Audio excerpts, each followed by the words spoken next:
48 young men who represent the Austin Reagan Raiders and 39 young men who wear the colors of John Tyler's Lions started what was to be the 16-week journey to the Astrodome and the honor of playing for a state high school football championship.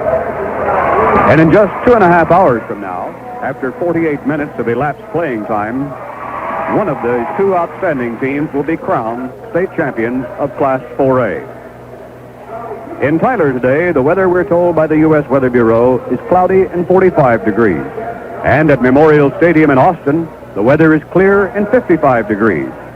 But where we are, it's a comfortable 72 degrees, and the wind is 3 miles per hour at everybody's back. For that's the way we describe the perfect playing conditions inside the eighth wonder of the world, the Astrodome in Houston. There have been some exciting high school football games of championship caliber played here in the Dome, but this is the first state championship to be decided here. We'll be back to talk about these two teams and have the starting lineups in just a minute. Welcome, high school football fans, to this University Interscholastic League playoff game between John Tyler.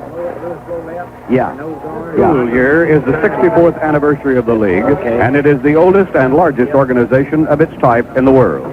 On behalf of those great guys who serve you under the green and white shamrock sign, let me say welcome to another great gridiron contest. Remember, this athletic event is only a game, not a battle nor a fight, not a matter of life or death for the player, school, coach, fan, or community. Shamrock jobbers and shamrock dealers all across the area join in bringing you this game. We know you will want to mention hearing the game to your Shamrock man when you stop in at a Shamrock station.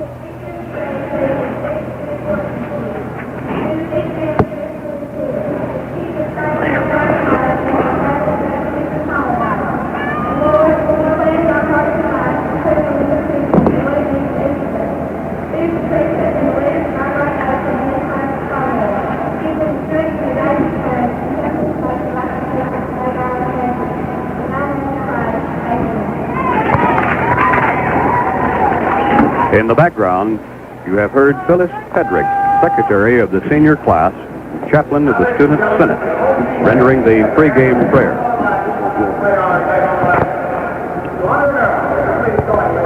Trying to accomplish two things that no other Class 4A team has been able to do, once beaten Austin Reagan will play today here in the Astrodome, trying to become the first team ever to win 4 Class 4A titles since the multiple playoff system was initiated in 1951. Now, across the way, John Tyler High School Band.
Here at the Astrodome in Houston, our national anthem has been played by the John Tyler High School Band, and now just below us, we see rising to their feet the Austin Raider Band and the playing of their...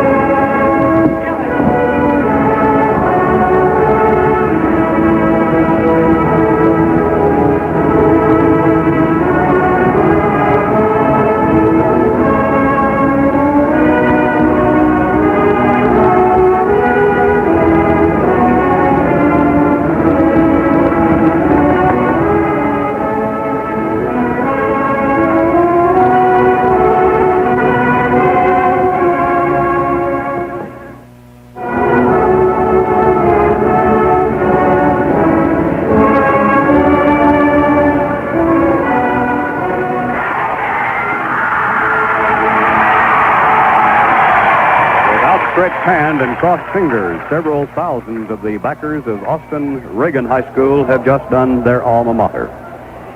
We were talking about Austin trying to attempt to win a Class 4A title 4 times, and what they'll have to do it, we'll talk about in a moment. Because now across the way, the John Tyler High School Band and their school alma mater.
The Astrodome in Houston, State 4A Championship football between John Tyler High School, who's won 14 and lost none, and the Austin Reagan Raiders, who have won 13 and dropped a single game.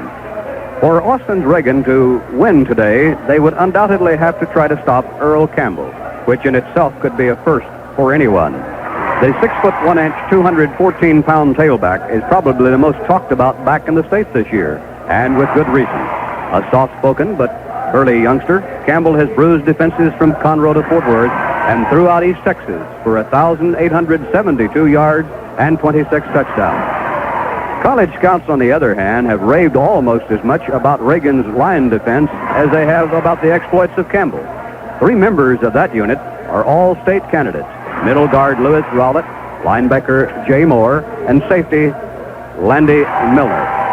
3 of these guys were freshmen when Reagan won its last state championship in 1970, and they vowed to win it themselves when they were seniors. But the respect for Earl Campbell has provided the impetus in a game-winning 73-yard drive against Conroe in the closing minutes, and the same fellow who scored 4 touchdowns the following week against Arlington Heights of Fort Worth. And last week in Baylor Stadium at Waco opened Tyler scoring on an 85-yard run against Sam Houston. That's the youngster that's going to have to be stopped by those 3 defensemen. And Austin Reagan's game plan is to keep him from crossing the goal line. In a game that figures to have very little passing, neither team likes to go to the air except when they're forced to do so. Coach London said that they must control the line of scrimmage, both offensively and defensively. The Raiders, with all 5 interior offensive linemen, 4 of the 5 defensive linemen weighing well over 200 pounds, must have the size and might have it to accomplish that. Earl Campbell is a 2-year regular backer. Before he made such a name for himself as a running back this year under Coach Corky Nelson, says he doesn't really prefer one position over the other. But he likes to hit people and likes to get hit. He's just one of the young men that you're going to be hearing so much about this afternoon. In fact, let's find out who those young men are who will be starting this afternoon's game as we invite you to listen now to Warren Hatsey. Thank you, Doug Raines, and good afternoon, ladies and gentlemen. And on behalf of your neighborhood Shamrock dealers, may we wish you a very happy holiday season. The man in the green uniform, the friendly Shamrock dealer, very happy to be joining hands with the University Interscholastic League for the 9th consecutive season, bringing state championship schoolboy football across the state of Texas, and 2 very fine ball clubs, almost identical when you take a look at them and look at their records and the type of play that they employ. It should be a very exciting ball game, one that promises not to have, as Doug said, a lot of passing, but it should still have a tremendous amount of defense. And let's take a look at the offensive starting lineups. John Tyler's Lions, representing District 14 4A. They won the toss, and they have elected to receive. They want that football right from the very start. They will have at the ends Claude Jones, 5'11", 175-pound junior, and Ronnie Lee, a 6'3", 220-pound junior. At the tackles will be Anthony Thomas, 6', 185-pound junior, and Derek Dillard, a 6', 217-pound junior, who also handles the kicking chores. In the interior line, Gary McCaslin, a 6', 195-pound junior, will be at one guard. Rick Ford, 6', 195 senior, at the other guard, with Don Sanders, 5'10", 180 senior, the snapper. In the backfield of the offense for Tyler, And Coach Corky Nelson, in his third season, employs a pro set offense. We've talked so much about Earl Campbell. You know he's going to be in there. 6'1", 220-pound senior, all everything. Got 4.7 speed. In the 4 playoff games, he has rushed for 682 yards in 98 carries and has scored 9 touchdowns. Carries a 7-yard average in those 4 playoff games. Over the season, he has averaged 6 9/10 yards per rush. Running at fullback will be Lynn King, 5'11", 195-pound senior letterman, and the wingback will be Snow Bush, a 5'11", 160-pound senior. At quarterback, Larry Hartsfield, 6 foot 165. He is the senior letterman.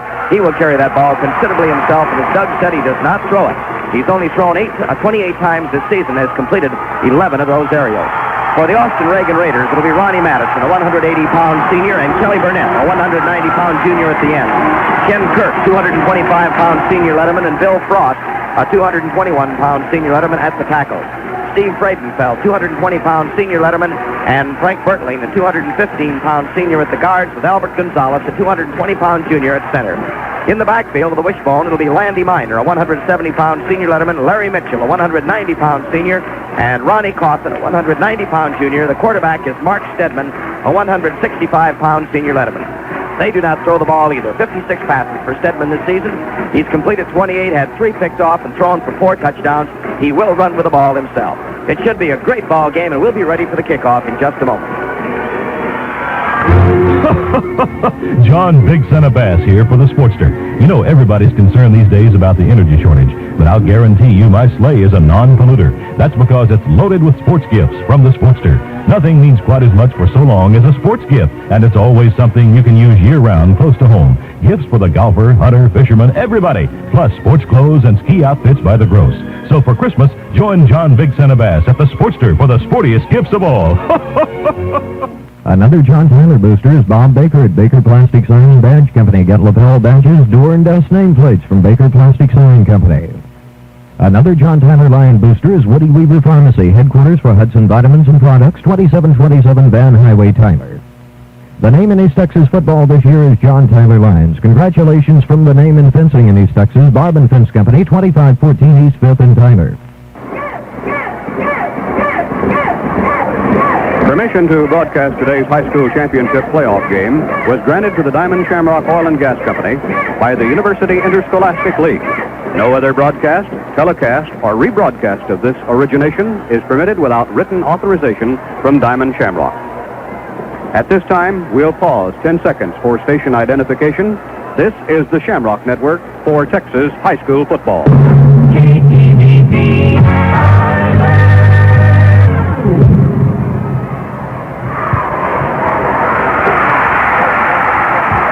The cheer that you've just heard in the background is for the John Tyler Lions, who have just made their return appearance on the floor of the Astrodome. The Austin Reagan Raiders are already there. They're huddling out near the 40-yard line, waiting to take the ball from one of the officials, which would be the referee Billy Jett, or Kirby Jett rather. The umpire is Marvin Durenberger. The field judge is Duke Ellington. The head linesman is Dale Blackshear, and the back judge is Bill Bott. Well, Warren, we have seen some mighty exciting championship football type games played in this arena. Today's the first time for a state championship, and I'm sure it'll be just as exciting as the first state championship we witnessed a couple of years ago at the home of the Cowboys Texas Stadium in Irving. Right, we're playing the first truly indoor state championship here today. 2 years ago, in 1971, San Antonio Lee nipped Wichita Falls 28-27 before 23,000 fans at Texas Stadium in Irving. And we're very happy on behalf of the Shamrock dealers to be bringing you state championship football for the 9th consecutive season. And looking back over those games, Doug, we've had some honeys, and this one ought to be right up there in the top drawer right along with all of them. We're getting ready for the kickoff. The ball being teed up on the 40-yard line as Austin Reagan will send Charlie Freeman, a 200-pound senior, to do the kicking off. The deep men awaiting the reception for John Tyler are Hartsfield, the quarterback, and Mike Johnson, a 5'10 senior end. They're talking things over back around the 10-yard line. It's not often, of course, that you will find a quarterback back on a kickoff or specialty team even as far as that's concerned. But in this case, Larry Hartsfield has real good feet. And it's the intention of Coach Corky Nelson to have him back there and do exactly that. Here's the advance, the kick, a high end over end that is fielded at the 15-yard line, being dropped back out to the 20, to the 25 with the football. And finally brought down across the 30 at about the 32-yard line was James Roberts, the short man on that kickoff. They will spot it at the 32-yard line. This will be to a co-championship in the event of a tie. So Tyler with possession at its own 32 to start off this afternoon's Class 4A state championship ball game. When we started this season, 237 4A teams were bidding for this spot. These two stellar ball clubs have reached it. From the pro set, they shift into the I formation. Hartsfield is under, gives to the first man through, and that's King, the fullback, who rips it out to the 35-yard line, gets about 3 yards. He's hit there by Jay Moore and Rowlett. Louis Rowlett, he knows that we got two very fine middle guards on this ball club. Rowlett, who will be operating there for the Reagan defensive unit, and for John Tyler, we'll be hearing an awful lot about Gary Johnson. But there was Rowlett in on that stop after about a 3-yard gain, pushing the ball out to about the 35-yard line. Second down, 7. Again from the I formation with the wingback out wide to the right side. The handoff to King once again as they keep the defenses honest, and he moves forward about 4 yards to the 39-yard line. Piling in on him at that point, once again, Rowlett along with Moore and King. The Austin Reagan Raider defensive unit, a 5-4-2 defense. They will weigh in at 210 across the front line. They've had 6 shutouts thus far this season, giving up an average of only 8 8/10 points per ball game. It's third down, about 4. A big third down effort coming for the first time in this ball game for Tyler. Operating off the I formation. The give is to the fullback, and ripping to the outside goes Earl Campbell. He has the first down across the 45. He's out to the 50-yard line. And as he crosses the 50, brought down there by Walter and Landy Miner coming up from the strong safety position to get him at the 49-yard line. A 16-yard pickup on his first carry of the ball game for Earl Campbell.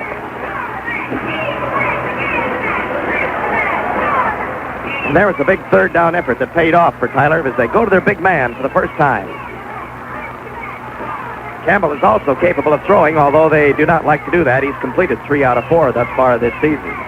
Our trick play maneuver, of course. The snap and the handoff goes to King, the fullback, and he's straight ahead for a couple of yards from the 49 to about the 47-yard line. Rowlett, along with Moore, making the stop there for the Big Blue of Austin Reagan's Raiders. Representatives of District 26 4A coming into the ball game with a 13-1 record and 12 victories in a row. Both coaches in their third seasons at their school. Carol Undine, an assistant, has a 31-5-1 record. Corky Nelson, who came from a college assistant's job, is 26-8-1 coming into this ball game. Second down and about 8, operating from the 47-yard line. And a quick look-in pass, incomplete.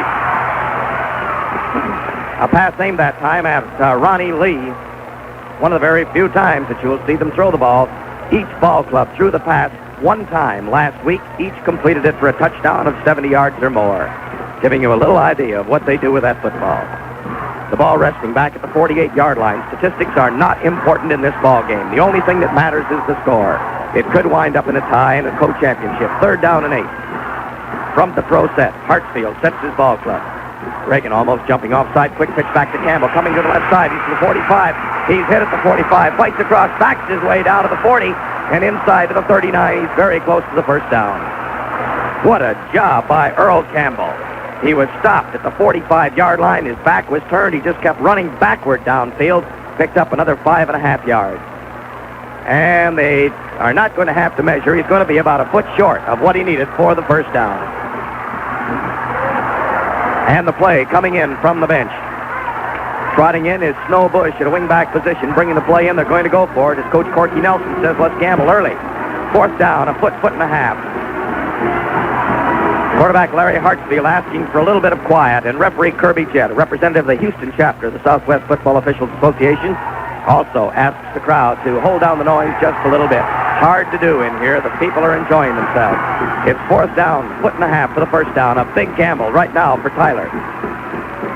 And the give is to Campbell, and he has his first down as he powers in behind Rick Ford and Derek Dillard to the right side, picking up the first down at the 36-yard line.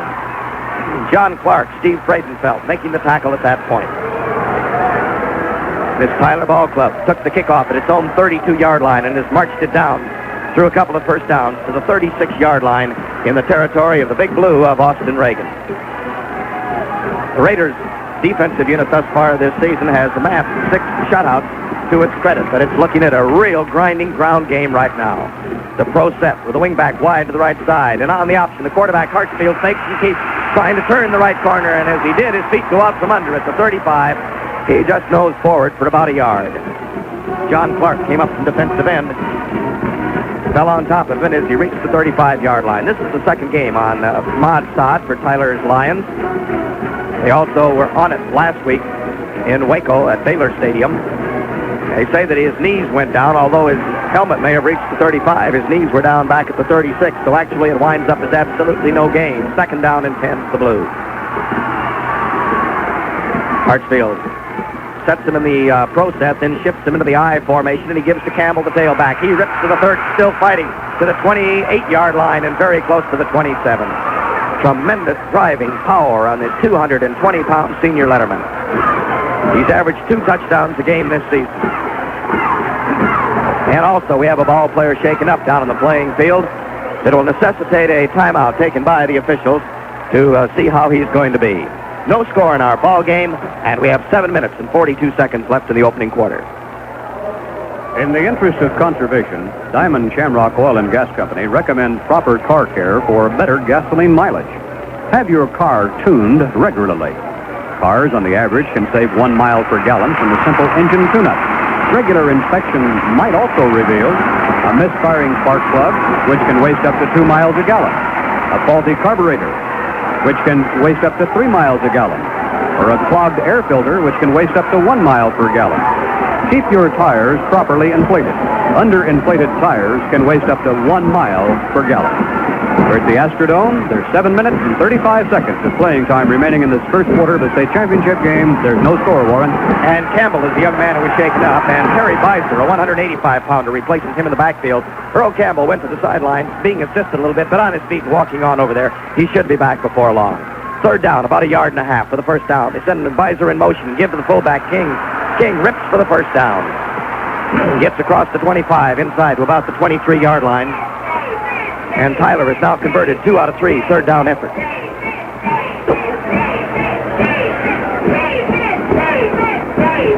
Boy, this is a grinding offense. And that's why they stand at the present time at a 14-0 record for the season after coming off an 8-2 mark last year.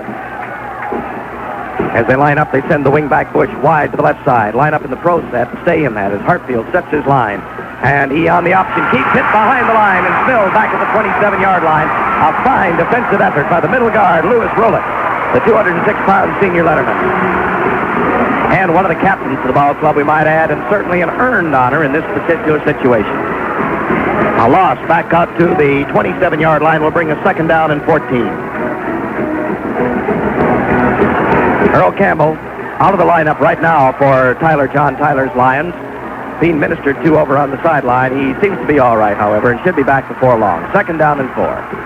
There's the snap and a fake pass. Hartsfield can't find anyone, has to keep it. He's in trouble back around the 33 and dropped back at the 33-yard line.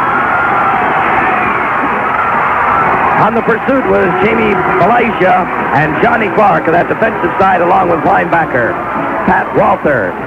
And they make the tackle back at the 33-yard line. A loss of about 6. And as Earl Campbell went to that sideline, it appeared to take a lot of the steam out of the John Tyler Lion offense. As they come out of the huddle, King talking to his split back, Snow Bush, as Bush comes out wide to the left side now. They line him up in the pro set. And the snap and the pitch back is to Campbell, who's back into the ball game. He makes the turn.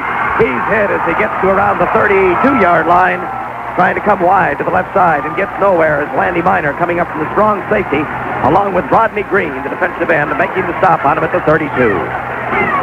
So the third down effort fails. It's going to be fourth and a bunch. They'll need about 18 from that point. Kelly Burnett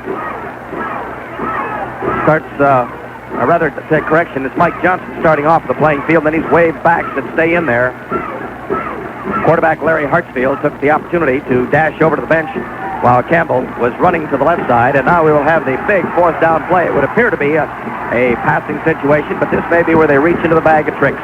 Closed practices this week for the Lions. Hartsfield, a pass, a flag. Pass is incomplete down at the 20-yard line. Intended for Gary Johnson, I believe. However, we have a flag at the line of scrimmage. And let us see, Mike Johnson was the anticipated receiver, but a flag is down. Illegal procedure against Tyler will be declined. And for the first time this afternoon, the Austin Reagan Raiders will get possession of the football. 5 minutes, 19 seconds remaining to play as the Reagan defensive unit has held, taking over at its own 32-yard line. They line up in the wishbone, which they'll stay with virtually all afternoon. Mark Stedman fakes to his fullback, pitching out wide to Minor. Minor trying to sweep, reverses his direction, looking for some blocking as he comes back to this side. Still on his feet to the 30, gets a block to the 35, to the 40, to the 41-yard line, close to the first down. Landy Minor, racing laterally to the far sideline, could not get around the corner, reversed his direction, got some blocking. Zach Guthrie, the defensive tackle, makes the stop on him, exactly a 10-yard gain to the 42-yard line. Minor, the right halfback on the wishbone offense, averaging 7 yards a carry, just picked up 10 to the 42. And it's going to be 1st and 10 for the blue of Austin Reagan, 3-time state champions. A handoff to Cawthon, the fullback, straight up the middle for short yardage, gets a couple. He runs into the front five, Steve DeVille and Gary Johnson, the nose guard, making the stop. The Tyler Lions will normally employ a 5-2-4 rover defense. Their front five will weigh in about 200-pound average, 6'1". They have managed 6 shutouts thus far this season and 11 games that they've held their opponents to 1 touchdown or less, while giving up an average of 5 6/10 yards per ball game. A fine defensive unit that's picked off 21 interceptions this season. There's the snap and the fake to Cawthon. A pass looking in. It is caught, juggled, and held on to. Great grab by Ronnie Madison down at the 35. He's hit at the 30 and dropped inside at the 29-yard line by Mike Johnson, the strong safety. A 29-yard pickup as Steve Campbell, the right linebacker, pursued the play, and they make the hit on Ronnie Madison, who just pulled in his 14th pass reception of the season. He had averaged 21 yards on his previous grabs, and on this one he got 29. 29 yards to the 29-yard line. And Doug, we talked about neither of these being passing ball clubs.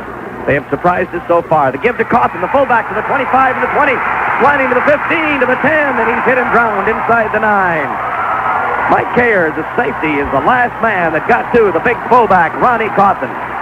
And the 190-pound junior, rambling for the far corner, is brought down at the 9-yard line as he picked up 20 more yards. A pass from Stedman to Madison for 29, and a 20-yard rip-off by fullback Ronnie Cawthon has put the Raiders of Austin Reagan down inside the 10 in 4-down territory. They stay with the wishbone, split the right end. Stedman handing off to his fullback Cawthon, straight up the middle for short yardage as he's stopped by the nose guard, Gary Johnson, the 6'3", 205-pound junior, an all-state candidate with exceptionally quick feet, making the hit at about the 6-yard stripe. So Cawthon picks up 3 of the 9. He's a third of the way home. He'd averaged 5 yards per carry coming to this ball game, and Earl Campbell checks into the defensive unit. A 2-year defensive player used almost entirely on offense this year except for critical situations. And a loose football as we also have a flag thrown as the ball was handed off on the snap. Stedman was hit by a hard-charging Gary Johnson, the nose guard, but a flag dropped, and it's conceivable. Let's let the officials rule. The officials rule that we have an infraction against Tyler, and that may be why Gary Johnson was able to get in there and hit Mark Stedman as he tried to accomplish the handoff. They move the football back to the 6-yard line. Referee Kirby Jett holding it at that point. Now steps off half the distance to the goal line. 3 yards. Down to the 3-yard line. Offside is the indication against Tyler. So that saved down and picked up half the distance to the goal line for Austin Reagan's Raiders. The Raiders, veterans of postseason play. Strangely enough, both ball clubs have participated in 22 postseason games in their school's career. The handoff goes to Cawthon, the fullback, and he gets a yard, and that's all. Oh, what pursuit by the Tyler Ball Club. Lynn King, the left linebacker, is the man that made the initial contact, and then he got all kinds of help from Steve Campbell, Zach Guthrie, Gary Johnson, the nose guard, and the play is stacked up at the 2-yard line. This is tough down there inside that 5. These are grudging defensive ball clubs. 2:21 remaining in a scoreless first quarter. Staying with the wishbone. Stedman is under. He takes the snap, gives to Cawthon, and he is in for the touchdown.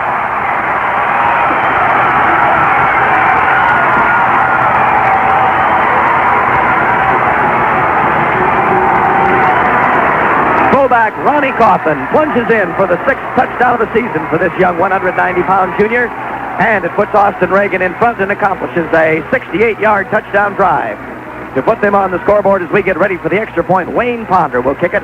He has 42 to his credit thus far this season. Kent Tooley will hold. It's snapped, it's set, it's kicked, it's blocked. Beautiful job of blocking that time by Steve Campbell, and this is not unusual. They have blocked 12 punts and one other extra point this season. So with a timeout on the field and 2:09 remaining in the first quarter, first points on the scoreboard have gone this afternoon to Austin Reagan's Raiders, who lead in the ball game 6-0. During the colder months, Shamrock Equiflow motor oil really shows its stuff. You see, Equiflow is actually one oil that flows like two. When you first start your engine on a cold morning, Equiflow behaves as a winter weight oil, lubricates quickly, flowing easily despite the bitter temperature. Then as the engine warms up, Equiflow becomes a summer weight oil, lubricating firmly under heavy-duty, high-speed, high-temperature conditions. So get two for the money.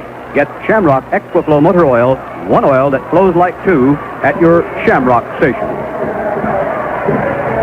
That drive used up 3 minutes and 10 seconds of the clock because it was at 5:19 of the first quarter when Austin Reagan took the ball. Austin went over from approximately the 2-yard line after 7 plays and 68 yards. The extra point try was blocked, and we have a 6-0 football game. And now for the kickoff. Here again is Warren Hasse. And as we get ready for the kickoff, Earl Campbell is in there on the receiving team. He's back along with Larry Hartsfield. Charles Freeman will do the kicking off. Tony Terrell is alongside Earl Campbell as they get ready to receive with 2 minutes and 9 seconds remaining to play in the opening quarter here at a noisy Houston Astrodome for the indoor schoolboy state championship. We got 3 state championships being battled for this afternoon across the state of Texas. 2 were settled last week. Here's the advance, the kick, the floater. Fielded and fumbled at the 20-yard line by James Roberts. He picks it up back out to the 25, to the 30, and drops at the 30. There's a flag. A flag tossed in by the umpire as he saw something a little bit unusual he didn't care for, and it's going to be an infraction against Tyler of 15 yards. It'll move the ball all the way back down to the 15-yard line from whence they will start this series. Clipping is the indication given. So Tyler, which started at its own 32 a little while ago and accomplished a very fine drive before finally having to give up the football, will now start from its own 15-yard line and trailing in the ball game 6-0. Hartsfield, King, Bush, and Campbell in the backfield for the Tyler Lions. Jones and Lee are the end. Hartsfield, a senior letterman, a lot of experience in this young man, lines him up in the I formation, and a flag drops. Looked like the left end jumped offside. The handoff was given to King, and he's hit at the line of scrimmage, gets nowhere. Kirk, along with Jay Moore, making the tackle, but it was Claude Jones, the left end, who had jumped offside. Illegal procedure is the indication. The option now resting with Austin Reagan's Raiders. The 6th time they've been in the playoffs. They have won 20 and lost 2 postseason games in that time. They have declined as the play lost a yard. It'll be 2nd down and 11, starting back at the 14-yard line now. The last time that John Tyler's Lions reached the state championship was in 1955, losing to Abilene 33-13. Their head football coach at that time, Buck Prejean. And we'll say hi to Big Buck today. There's the snap and the handoff going this time to the fullback, Lynn King. He's hit at the line, goes nowhere. Rowlett, Walter, Friedenfeld, the whole defensive left side of the line for Reagan's Raiders, making the stop along with John Clark. Also, our congratulations to Coach Prejean, who was inducted to the Texas High School Coaches Association Hall of Fame this summer. He later underwent heart surgery. He's unable to be here today, but I'm sure that he's listening on KTBB in Tyler. All of his friends here and across the state of Texas and up in the Texas Panhandle, where he used to coach at Pampa, wishing him well. 1 minute, 10 seconds remaining to play in the opening quarter. 6-0. Reagan, the handoff goes to Campbell. He is met at the line of scrimmage, fights for 2 across the 15 to the 16, down at the 17-yard line. And it's going to be a 4th down and punt time now, presumably for Tyler. And Derek Dillard, who does the kicking, will check into the ball game. Dropping back as the safety man is Curry. He's a 140-pound junior. Normally they've been using Hale, David Hale, as the safety man. But Curry has earned that position, and he is in there now. There's the kick, a left-footed boot gotten away. It is going to be taken at the 41-yard line by Curry. Up to the 45, looking for blocking. Gives ground back to the 39. Hit at the 39. Runs out of sideline. Keeps his footing across the 40 to the 41. And all of that running, and he wound up right where he started. As he took that punt in 42 yards downfield at the 41-yard line. He gave ground, fought his way back to it, and Steve Campbell finally knocked him out of bounds there along with Don Sanders. So forward progress at the 41 following the punt, and the Raiders, who lead in this ball game by a 6-0 score with 24 seconds remaining, have also drawn a 15-yard penalty as they step it off for a clip. It'll move the ball all the way back down to the 32-yard line rather than the 41 following the clipping infraction. The big scoreboard says happy birthday to Mrs. Ann Campbell, mother of Tyler running back Earl Campbell. And I guess there couldn't be any finer birthday present or Christmas present for her or the people of either of these two fine schools and cities in a championship. The handoff goes this time to Mitchell, and Mitchell finds a little bit of hole across the 35 to the 37, 38-yard line. Tony Terrell, the Rover, making the stop on him there. Larry Mitchell has scored 21 touchdowns, averaging 6 yards a carry thus far this season for the Raiders. Called upon for the first time this afternoon, and he picks up 6 yards as he lunges out to the 38-yard stripe. 2nd down and 4. And we have reached the end of the first quarter of play here at the Houston Astrodome with our score at the end of the first period. The Austin Reagan Raiders 6, the Lions of John Tyler nothing. If you have a youngster who's just learning to drive, you want to be sure he learns early in the process about the proper care of an automobile. Whether he drives the family car or his own, he'll get a lot more pleasure out of it if he treats it right, with quality lubricants and careful attention to service. For that reason, you should make sure that young driver is acquainted with Shamrock lubricants. Encourage him to make a habit of stopping regularly at a Shamrock station.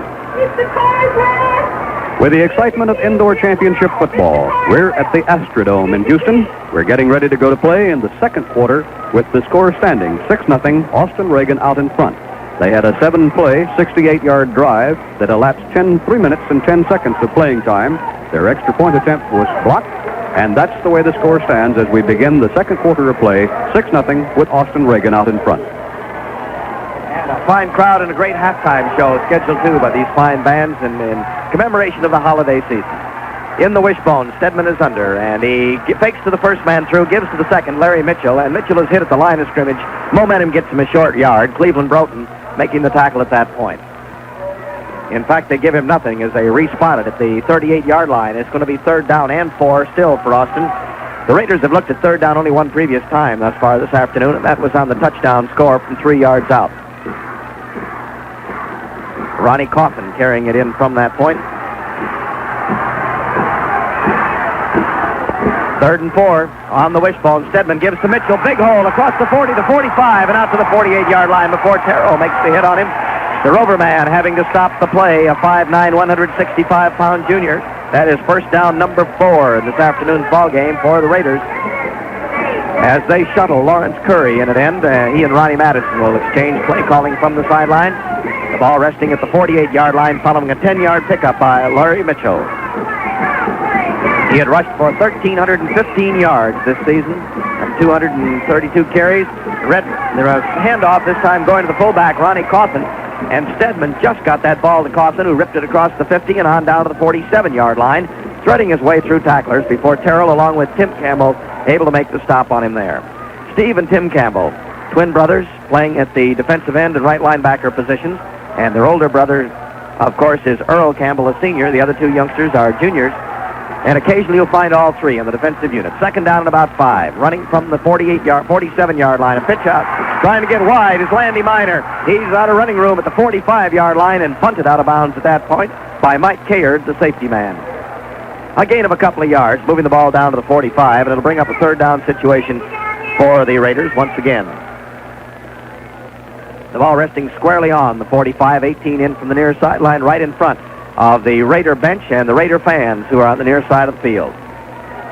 10 minutes and 33 seconds remaining to play in the first half. The Class 4A State Schoolboy Football Championship here on this pre-Christmas Saturday. 3rd and 3 from the wishbone, and the ball is handed off to Mitchell, and he gets the line of scrimmage, and that's all. Gary Johnson, the nose guard, gripped him first, held on, and then dragged him down with help from Stephen DeVille and also from Zach Guthrie, the defensive tackle. No gain for Mitchell. 4th down. He still needs about 3.5, and we presume that the first punt of the ball game might be forthcoming as Hartsfield, the quarterback, drops back as the safety And to do the punting will be Landy Miner, who has been averaging about 41 yards a punt. Mike Johnson joining Hartsfield back in anticipation of the kick, gotten away. A fine, high spiral. Johnson calls for the fair catch and fields it at the 10-yard line. So trailing in the ball game 6-0, the Lions of Tyler will now take over. Operating from their own 10, they've lost ground each time that they've had the football. They started out with it at the 32, then at the 15, and now will start their series from their own 10-yard marker.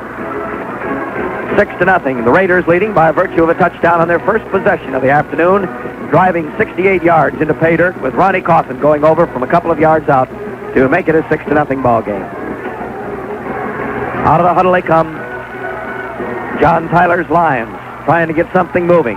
Larry Hartsfield is the quarterback, brings them out in the pro set, shifts them into the I formation, and gives to the first man through, and that's King, his fullback, who breaks a big hole to the 20 to 25, and he fumbled there, but the ball had been whistled dead at the 25-yard line. Lynn King, a 5'11 senior, 195-pounder. And let's take this opportunity to pause 10 seconds. Let all the fine stations on our network identify themselves. This is the Shamrock Network for Texas State Schoolboy Championship football.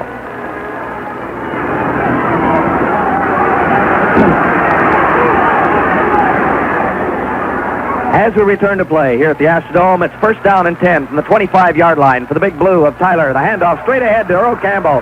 He hits the 30, and then he's dropped at the 31-yard line.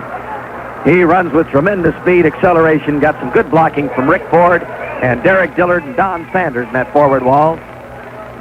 He's just nosed it across the 30. It's going to be second down and 5. 6-0. The Raiders of Reagan are in front in this ball game. A blocked extra point could be very, very important. And now we have a timeout being called by Tyler with a full timeout on the playing field. 8 minutes and 57 seconds remaining before halftime. Our score is Austin Reagan 6 and John Tyler's Lions nothing.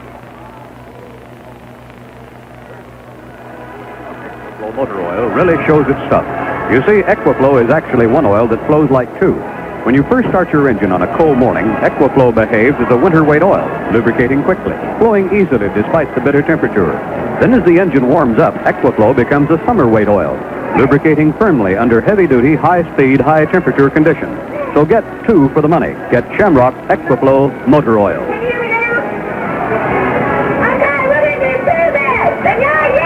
The time of day is 1:31 here in Houston, Texas. We're at the Astrodome. It's state championship football between John Tyler, and Austin Reagan. The score, Austin Reagan 6, John Tyler nothing. Let's go back to play. And as we do, it's going to be second down and 5 for Tyler's Lions as they approach the line of scrimmage and come up in the pro set. Hartsfield sets his line with a wingback wide to the right side. Handoff to Earl Campbell, diving straight ahead. He did not pick up the first down as he crunched out to around the 34-yard line, ran into Braden Walter at that point. A 4-yard pickup. And here comes the third and about 1.5 yards for Tyler, and thus far the Lions on third down are 2 out of 5 this afternoon here at the turf of the Astrodome. Hartsfield once again sends his flanker, Snow Bush, out wide to the right side, keeps both ends in tight. Lines up in the pro set, but shifts him into the I formation, and he gives to his fullback, King, who has the first down across the 40 to the 42, and out to the 43-yard line. Johnny Clark on the stop along with Landy Miner, and a good block by Ronnie Lee. That moves the ball out. They bring it 7 yards upfield and set it down at the 41, saying he crawled the extra couple as they get their 5th first down of the afternoon. We're almost at the midway point of the second quarter in a 6-0 ball game. The Raiders leading the Lions. First and 10 for Tyler. 3 out of 6 now on third down conversions, and the handoff is to Campbell. He rips the right side across the 45 to the 46-yard line. And once again, it's Derek Dillard, Rick Ford, and Ronnie Lee that do that fine blocking up front and open up some running room for the 220-pound crushing running back. A gain of about 5 to the 46. Campbell, of course, the kind that can break one for you all the way if need be, and every once in a while he will. They say he's the number 1 high school running back in the state, not the number 1 high school player in the state. Second down, 5 from the pro set. And again, they shift into the I formation. King is the fullback. The give is to King. He is met by Bradenfeld at the line of scrimmage and goes nowhere. 220-pound Steve Friedenfeld just rose up and met him head on and stopped the drive of Lynn King about a half yard ahead of the line of scrimmage.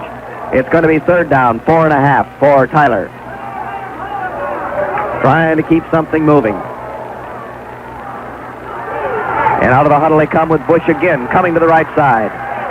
As they're at a third down situation for the 7th time in this afternoon's ball game. 6:46 remaining in the opening half. A quick pitch back to Campbell, going to the left side. He is hit at the 50, runs over one tackler, and runs over another to the 40, the 35, the 30. He is going to be gone to the 10, to the 5, touchdown.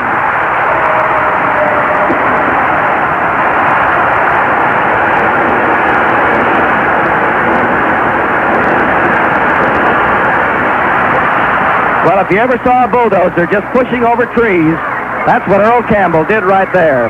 That's his 27th touchdown of the season, and it came from 54 yards out, climaxing a drive of 90 yards for Tyler, and that puts the ball game into a 6-6 tie with the extra point coming. Derek Dillard, the left-footed kicker, will attempt to change that. It's snapped, it's set, it's kicked, it's up, it's end over end, it's perfect. And with 6 minutes and 30 seconds remaining to play in the first half and a full time out of the field, the score is now the Lions of Tyler 7, the Raiders of Austin Reagan 6. The crisp, clean crack of a well-tuned two-stroke engine is music to the ears of men who appreciate fine equipment. Shamrock's Bolton Trail motor oil is formulated to keep that engine running smooth. Bolton Trail motor oil is especially recommended for use in a fuel oil mixture for the lubrication of most two-cycle outboard and motorcycle engines, and most two-cycle engines used on lawnmowers, garden tractors, power saws, and many other machines. Ask for Shamrock Bolton Trail motor oil.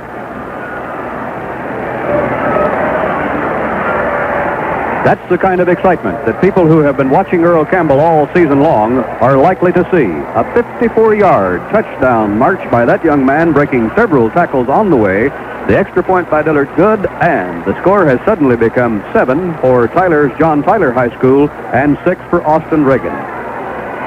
Here again, for the kickoff, is Warren Hassey. And you wonder whether or not we're going to have to worry about tie scores here in this afternoon's ball game. The 1-point differential right now might lead us to believe that we wouldn't. The last time we had a tie for a state schoolboy championship was in Class A in 1971. Sonora and Barbers Hill tied 3-3. The last time the big schools tied was 45 when Waco and Highland Park fought to a 7-7 deadlock. And as we get ready for the kickoff, we have a trio deep. We have Curry along with Heaton and Minor in anticipation of the kickoff by Derek Dillard, who advances, boots a high end over end. It is fielded by Curry at the 6. He's back to the 10, to the 15, to the 20, got a hold of the 25-30. He's to the 40, the 45-50, 45. And then at that point, he runs into Larry Hartsfield, who makes the stop on him across the 50 down and around the 42-yard line. A great return by Lawrence Curry. He had one man to beat, and that was the safety man, Larry Hartsfield. Curry did not try to elude him. He just tried to romp right over him, and he's brought down at the 42-yard line. So Reagan taking over at the Tyler 42 following the kickoff, and a ball game that sees the Lions leading 7-6 on that great 54-yard scamper by Earl Campbell a moment ago. From the wishbone, Stedman handing off inside to Minor, a trap to the 40, the 45, the 30, a foot race to the 20, the 15, and he's dragged down at the 13-yard line by Mike Johnson. The strong safety man, Mike Johnson, saving a touchdown run by Landy Minor, who was pulled down at the 13-yard line. A 29-yard gain on the initial play following the kickoff. And it's first down and 10 for Austin Reagan's Raiders. As they come out of the huddle, they send Curry wide to the right side. The handoff is up the middle to Mitchell, across the 10 and inside to the 6-yard line, where nose guard Gary Johnson finally drags him down along with Lynn King, the left linebacker. A gain in the play of 7 yards down to the 6-yard line. A hard-running Larry Mitchell. They give you a trio of backs to defense against in that wishbone of the Reagan Raiders, Mitchell, Minor, and Cawthon. And, of course, you've got Campbell and King, the running duo for John Tyler's Lions. It's second down and about 4 for the first down. From the wishbone, Stedman gives to Mitchell again. He vaults across the 5 and is lifted into the air as he cruised down to the 4, maybe the 3.5. Steve DeVille and Tim Campbell making the stop there. The officials say they want to measure to see whether or not the first down has been picked up. You know, to be a winning football team requires good ball control. And to be a good, safe driver requires good vehicle control. So be a winning driver. Keep yourself and your vehicle under control. First down from the 3-yard line. First down, number 6. In fact, about the 3.5 officially. The Lions of Tyler just took the lead 7-6 for the first time this afternoon. They have only trailed 4 times all season coming into this ball game. Now they have the lead, and now they're looking to try and get that football back as Austin Reagan's Raiders. First and goal from the 3.5. They give to Cawthon, the fullback, who hits to the 2 and inside to the 1.5-yard line. Gary Johnson, the nose guard, along with Cleveland Broughton, the defensive end, stopping with the 1.5. Ronnie Cawthon, a hard-working junior, 190-pound fullback, who had picked up 654 yards rushing coming into this ball game. That brings Earl Campbell into the specially defensive unit for the Tyler Ball Club. And as the Raiders come out of that huddle, they stay with the wishbone. Madison goes wide to the right side. And they may have been a fumble, a scramble for the football. I think he got the handoff to Cawthon, who is piled up at the line of scrimmage. And as they unstack, they will spot it just inside the 1-yard line. Cleveland Broughton, the defensive end, along with Earl Campbell, and Gary Johnson making the stop at that point. Oh, it's a hard-charging forward wall for the Tyler Lions, led by quick Gary Johnson, the nose guard. He has really got fast feet. Stedman sets him in the wishbone. And he keeps it himself and tries to knock it in there, and he does. Touchdown for the Reagan Raiders as Mark Stedman scores his 6th touchdown of the season. And he got the blocking from Freidenfeld, Gonzalez, and Bertling up front. They opened up a crack of daylight here in the Astrodome, and that pushes the lead back the other way. The Raiders, who led 6-0 at the end of the first quarter, just went behind 7-6, but a sparkling kickoff return gave outstanding field position at the 42, and they drove it in from there for the score. Well, they want to make up for the extra point they missed. They're going to go for the 2. Stedman rolling out to the left, options it out to Miner, turning the corner, and he is into the end zone for the 2-point extra point. Landy Miner sweeping to the left side. The option set up very nicely by quarterback Mark Stedman. And with 3 minutes and 45 seconds remaining before halftime here at the Houston Astrodome this afternoon, the Class 4A Schoolboy Football Championship being battled for, and the Raiders of Austin Reagan have regained the lead as they lead Tyler's Lions 14-7. That particular drive only consumed 6 plays because it was set up by that extremely long touchdown, or rather kickoff return, a few moments ago. The series of downs began on the 42-yard line of Tyler. 6 plays and 3 first downs later, quarterback went in for a touchdown. The try for 2 by Miner was good, and so we have a 14-7 football game on our hands, with now Austin Reagan out in front again. We unofficially show that Earl Campbell has carried the ball 10 times for 106 yards. Recall that he had 1,872 yards coming into today's game, so he could surpass that 2,000 mark during this football game this afternoon. Again, Austin Reagan tees the ball up on the 40-yard line to our right. They'll be moving right to left as they kick off to John Tyler of Tyler, Texas. Charles Freeman doing the kicking off. And we've got twin receivers back down deep, and it would appear that we've got Earl Campbell in there on the receiving team, along with Tony Terrell. Official says everybody ready, and here's the advance. And the kick, and it's a short end over end that is going to be fielded right on the 20-yard line. Juggled there momentarily, apparently by Cleveland Broughton. And he pulls it into the 25, is hit at the 31-yard line, pushed back about 5 yards. His forward progress, a return of 11 yards out to the 31. So John Tyler's Lions have had possession this afternoon at their own 32, their own 31 now, at the 15 and the 10. And it was the 10-yard line that led them to a 90-yard touchdown drive. 14-7, the Raiders leading the Lions at this point, which is 3:38 away from halftime, as the band starting to gather, coming out of the stands for a great halftime show. The ball is handed off to Earl Campbell as they try to run a trap, and it's he's hard to get off his feet. He gets nowhere, in fact, loses a yard. The defensive line for Austin Reagan's Raiders charged up. Pat Walther, Steve Freidenfeld, Lewis Rowlett, the men that have made that attack. Defense has been a big key to the season all year long for the Austin Reagan Raiders. They've rose to the occasion when they had to, and last week was no exception against Angleton's Wildcats. 21-19 victory for Reagan in that contest. It's second down and 10-10.5 from the I formation. Hartsfield pitching back to Campbell. He throws, looking deep, and it is up for grabs. It's batted down, intended for Ralph Caldwell. But we've also got a pass interference ruling downfield. A flag has been thrown, and it's going to be a pass interference call. That started at the 31-yard line. As we told you earlier, Earl Campbell will throw the football. He had completed 3 out of 4 passes, and pass interference is ruled down at the 36-yard line.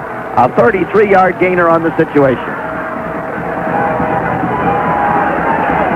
So it is first down and 10 for Tyler's Lions, operating from the 36-yard line of Reagan. As they line up in the pro set with a wingback going wide to the left side. Shift into the I. King is the fullback, and the pitch is instead to Campbell with King blocking. Vaults across the 35 and is cut down at the 34-yard line by Rodney Green, the defensive end, a 190-pound junior. One of the Raiders shaken up just slightly as Campbell picked up 2 yards on the carry. 2 minutes and 42 seconds remaining before halftime. And everybody certainly enjoys watching a speedy back like Campbell run, weaving through the defense and eluding tackles. But the speedy driver who weaves in and out of traffic is a hazard to all of us. Be a sportsman when driving your motor vehicle. Second down, about 8. The Raiders have picked up 142 yards this afternoon. The Lions 131. The Raiders leading in first downs 8-7. And they lead on the scoreboard 14-7. Back to play we go. Second down and 8. They stay with the pro set, and on the option, Hartsfield rolling out, gets a block, but he's in trouble back at the 38, turns it upfield, runs out of sideline, and steps out at the 34-yard line. Regained the line of scrimmage, and that is all, as the Austin Reagan defensive unit strung the option out with Johnny Clark and Jamie Balasia, along with Steve Freidenfeld doing the pursuing. And there was just no place for Larry Hartsfield to go. He's run out of bounds at the 34-yard line, no gain, third down 8. Tyler this afternoon is 3 out of 7 in third down conversions. They're now down where they can pick up that tying touchdown. 14-7 is our ball game score with 2:11 remaining before halftime. Hartsfield sets them in the pro set with a wingback wide to the left this time. A little look-in pass is incomplete, almost intercepted, intended for Ronnie Lee. One of the very few times that Hartsfield has passed all season long. An amazing couple of ball clubs here. John Tyler's Lions have averaged 2 passes per ball game. Austin Reagan's Raiders have averaged 4 passes per ball game. At the 34-yard line, it is now fourth down and 8. And nothing to do with this situation, of course, but go for it. Do you go to your big one, Earl Campbell? Normally, you like to sweep him. Hartsfield sets his team, shifts him into the I formation.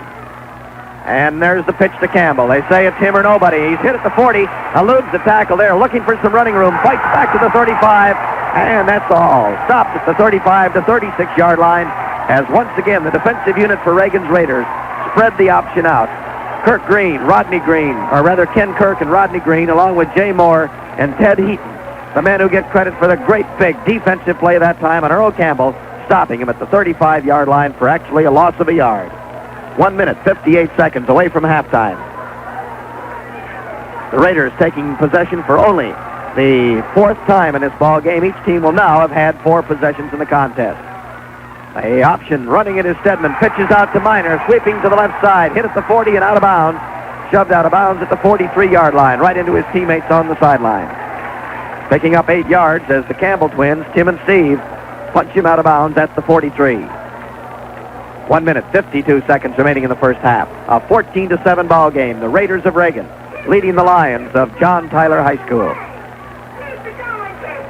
Both schools with blue and white as their school colors. Second down, about 2. The ball is 18 from the near sideline, and Stedman going back to throw. He is hit and dropped back at the 36-yard line by Tim Campbell. Fine defensive play. The 165-pound junior read it all the way. Mark Stedman had no time whatsoever as nobody slowed Tim Campbell up a step. And he makes the hit 7 yards back downfield at the 36, from whence it'll be 3rd down and 9 for the Raiders, who are 3 out of 4 in 3rd down conversions this afternoon. The clock is ticking. 1 minute and 20 seconds remaining in the first half. From the wishbone, the split end goes to the right side, and Stedman on the option, pitches to Mitchell. Mitchell is hit behind the line at the 28-yard line by Steve Campbell, the other set of those two fine twins. He just accelerated into that backfield and made the tackle. At the 28, it's a loss of 8 more. And this stingy John Tyler defensive unit, which has already been embarrassed by 2 touchdowns on the scoreboard, after having an average of 5 6/10 points for ball games scored against them all season long, rising up here shortly before halftime and getting a real feel of the game. It's 4th down and about 20. Back to do the kicking. The punt has gotten out of there. It is going to be fielded at the 36-yard line by Hartsfield. He's up to the 40, and he stumbles at the 42-yard line and is down at that point. So Tyler will have one more opportunity as they take this punt at their own 42 with 31 seconds remaining before halftime. Will they be satisfied to go to the dressing room in that shape? 14-7 down, or will they go for the bomb in this situation? A little while ago, they ran the halfback option pass with Earl Campbell on the throwing end. It garnered them about 35, 40 yards downfield on a pass interference ruling. They might come up with something tricky at this point. Closed workouts all week long indicate.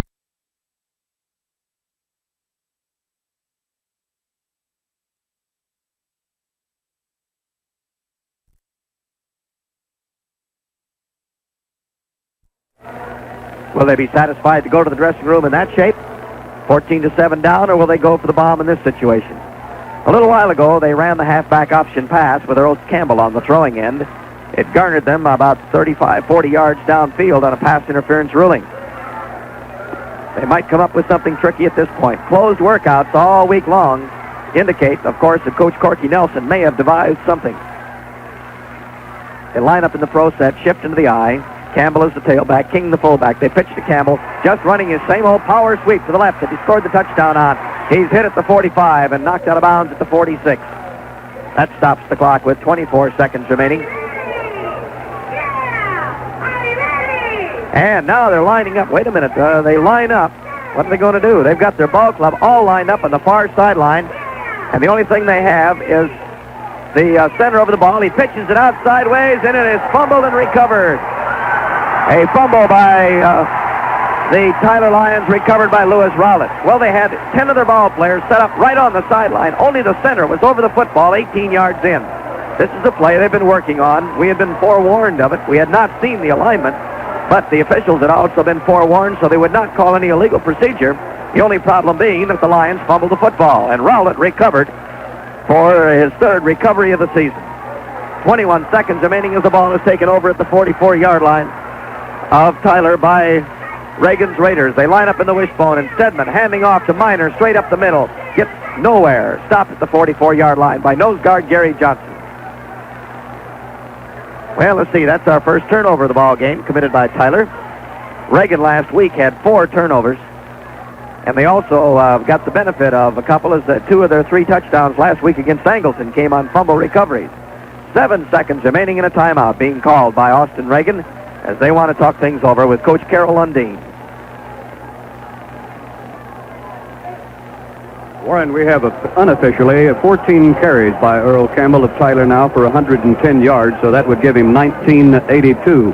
That last series of downs only lasted 10 seconds as far as John Tyler was concerned. They took it over on the punt with 31 seconds of playing time remaining on that big scoreboard clock here at the Astrodome in Houston. And when the fumble occurred after the bit of trickery on the far sidelines, it showed 21 seconds. So actually only about 10 seconds in those 2 plays were consumed by John Tyler on their last possession. But we're about ready to go back to play here in the Astrodome. Coming up on halftime, we'd like to remind you that we'll have Dr. Ray Williams and Dr. Bailey Marshall of the University Interscholastic League as our guests. We'll also have outstanding performances at halftime by the 2 bands that are both represented here, the Austin Reagan Band and the John Tyler Band. But now let's go back to play for those final 7 seconds of the first half. And as we do, we've got time for 1, possibly 2 plays. The ball at the 43-yard line from the wishbone. 2nd down and 10. The handoff inside to Landy Miner. Finds the 45. Slides across the 40 and inside to around the 33-yard line where he is stopped by Tony Terrell, the Rover man, as our first half comes to an end with the score at the end of the first half of play. The Austin Reagan Raiders 14, the John H. Tyler Lions 7. Okay, Doug, Warren, and I want to congratulate you and Warren on a fine job this year, the Shamrock people, and we have a lot of thanks to you and the Shamrock people. Thank you. We appreciate the kind words. Merry Christmas to you and your family, by the way. Thank you, Doug. The band that's in the background now is the John Tyler High School Lions Band. The drill team is headed up by the head drum major, Karen Jacobson. The assistant drum majors are Chris Foster and Bobby Bell. The twirl majors are Connie Sokolowski and Demetrius Roy. The head majorettes, Brenda York, Kathy Bankhead, Sheila Timmons, and Carolyn Ford. The band's coming directly to us. Let's listen.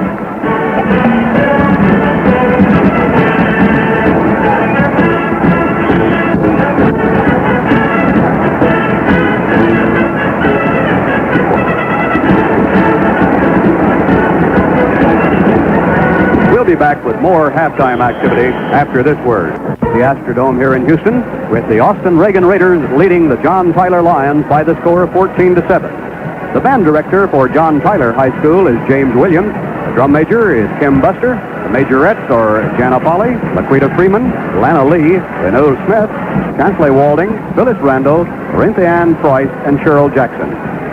And that music in the background is from that excellent, fine, outstanding John Tyler Band. Although they're facing away from us at this particular moment, I think you can hear them.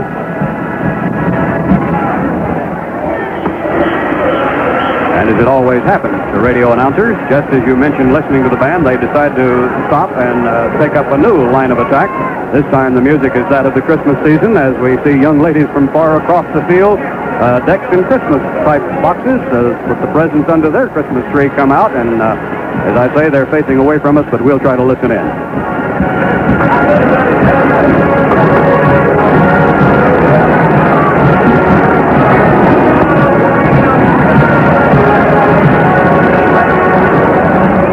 The halftime activities continue here at the Astrodome in Houston. We'll remind you that in the first half, each team had the ball on 5 occasions. Austin Reagan had 9 first downs. John Tyler had 7. Austin Reagan ran the ball 24 times from the line of scrimmage. John Tyler ran the ball 34 times from the line of scrimmage.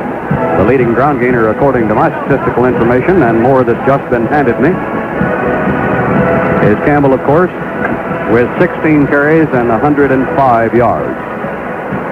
King has carried the ball 8 times for 35 yards. Hartsfield carried the ball 4 times, but has managed to lose 8 yards in doing so. Hartsfield has gone to the air 3 times with no completions. He had 1 pass that went up for a pass interference call of some 35 yards. On the other hand, for Austin Reagan, Minor carried the ball 7 times for 63 yards to be their leading ground gainer. His longest gain was 19 yards. Cawthorn has carried the ball 8 times for 35 yards. His longest gain 20. And Mitchell carried the ball 6 times for 19 yards. His longest gain 10. Quarterback Stedman went to the air 1 time. He completed the pass for 27 yards. Minor has punted twice for 35-yard average. And Dillard has punted once for 41 yards. In rushing, Austin has picked up 110 yards on the ground. Tyler has picked up 132 yards on the ground. And as the Tyler band leaves the field, let's eavesdrop a moment.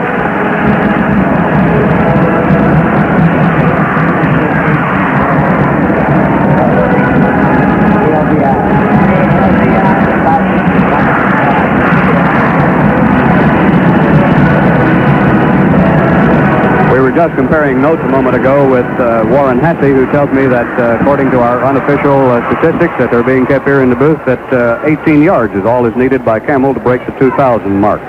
Well, we've had 2 outstanding halftime performances by 2 great bands, one from John Tyler High School and the other from Austin Reagan High School in Austin. Of the 5 times that Austin Reagan possessed the football today, they put points on the scoreboard twice. This, of course, happened to John Tyler only once. It happened to Austin Reagan on their first and third possessions. It happened to John Tyler only on their third possession of the football.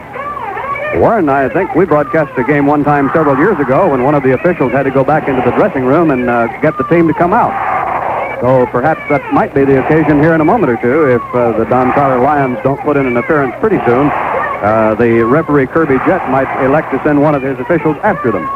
We might take this opportunity to tell you something about Austin Reagan's background. They've been in the state playoffs 6 of the last 7 years. That includes 1967, 68, 70, 71, 72, and 73, missing only back in 1969.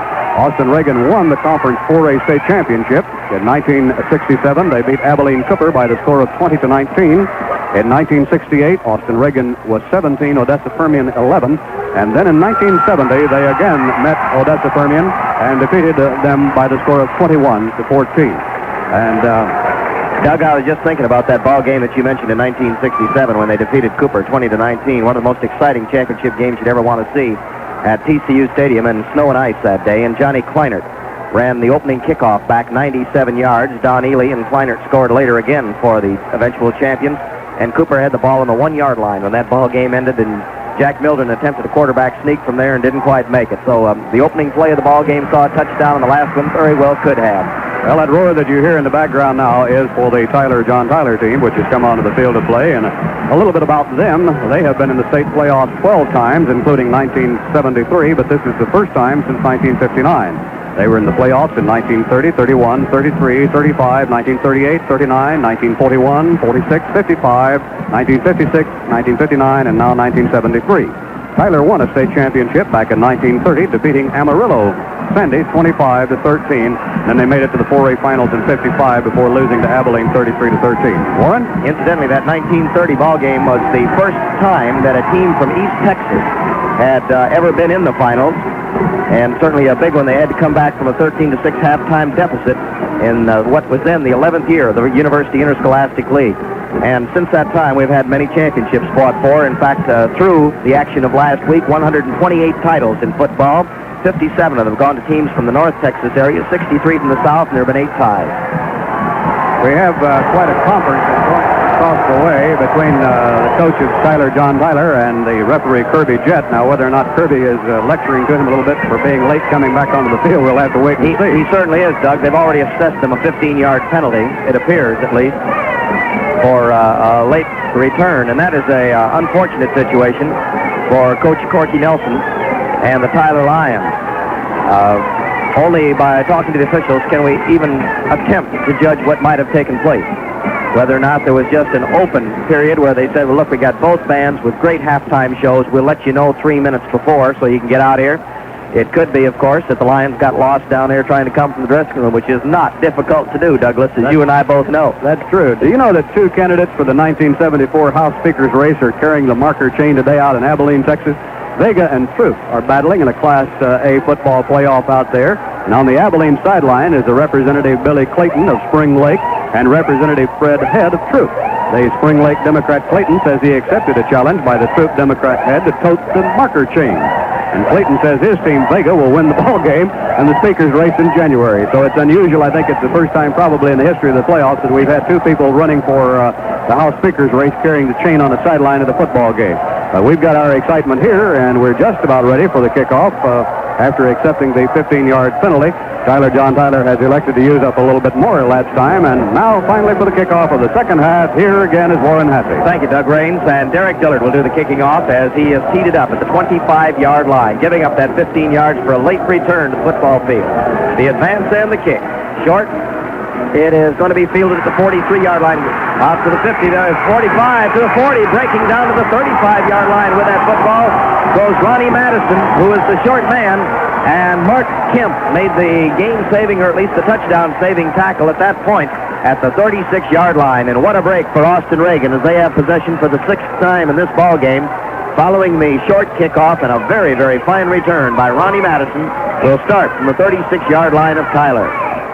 They had one time started from the Tyler 42, and it resulted in a touchdown that put them in front in this ball game, where they now stand 14-7. From the wishbone, the handoff is to Mitchell. Tripped up in the backfield by Zach Guthrie. Falls forward to the line of scrimmage, and that's all. Fine job that time by Guthrie, a 6'4", 220-pound sophomore. He is the only sophomore starting in the lineup for either ball club, and John Tyler just loaded with underclassmen. An offensive line of 195 pounds, a defensive line that'll weigh 200 pounds for the Tyler Lions. And right now it's Reagan bringing their offensive unit of 210 pounds up to the line, 2nd and 10. The give is again to Mitchell. He cracks the 30 and inside to the 27-yard line. Carroll on the hit long at that point. And he makes the stop all by himself at the 27-yard line. It's going to be 3rd down and 2. This is game number 6 to be played by schoolboys here in the Astrodome. And your neighborhood Shamrock dealer, proud and pleased to have been able to bring you each of the games from here. Starting back with that great game in '69 when Lee Bate Hebert. The handoff and straight up the middle goes fullback Ronnie Coffin for short yardage. Did he get the first? He's at about the 26-yard line. They needed the 25 and a half. The official's going to call for timeout and bring that chain in and see whether or not the measurement will ascertain whether the first down has been gained. Rigid quality control in the Shamrock refinery assures quality Shamrock products that you can depend upon. First down. Coffin got a yard to the 26, and it's going to be first down number 10. 146 yards gained for the Raiders against 132 for the Lions this afternoon.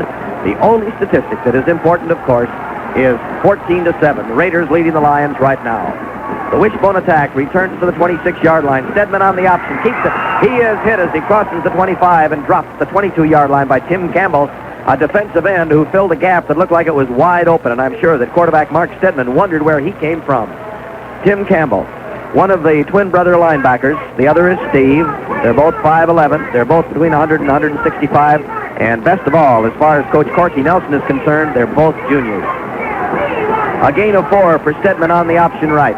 Second down, about 6. And the handoff to Mitchell. He slants straight ahead to that left side, hits the 20, cracks inside to the 19, very close to the 18-yard line, where Steve Campbell is the man that stopped him at the 18 and a half.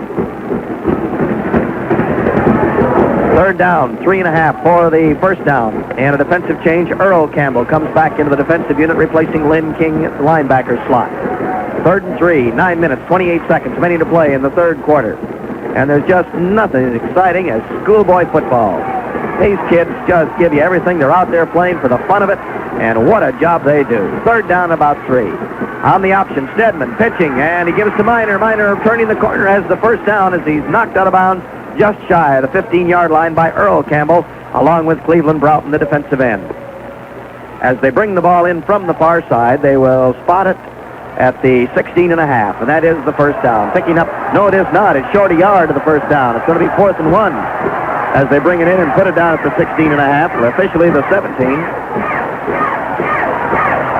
Here comes a big defensive play for a team that has played big defense all year long. The John Tyler Lions. The Austin Reagan fans on their feet encouraging their ball club to pick up the yard and a half they need for the first. They line up in the wishbone, and they do not make it as they give it to Mitchell, and he's tripped up at the 18-yard line. And it was Tim Campbell, number 37. His twin brother wears number 36, and big brother Earl wears number 20.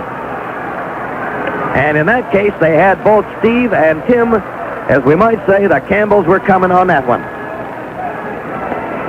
And it was Tim that made the hit in the backfield, and Mitchell never got back to the line of scrimmage as he's lost at the 19-yard line. And Tyler will take over at its known 19 on a great defensive effort.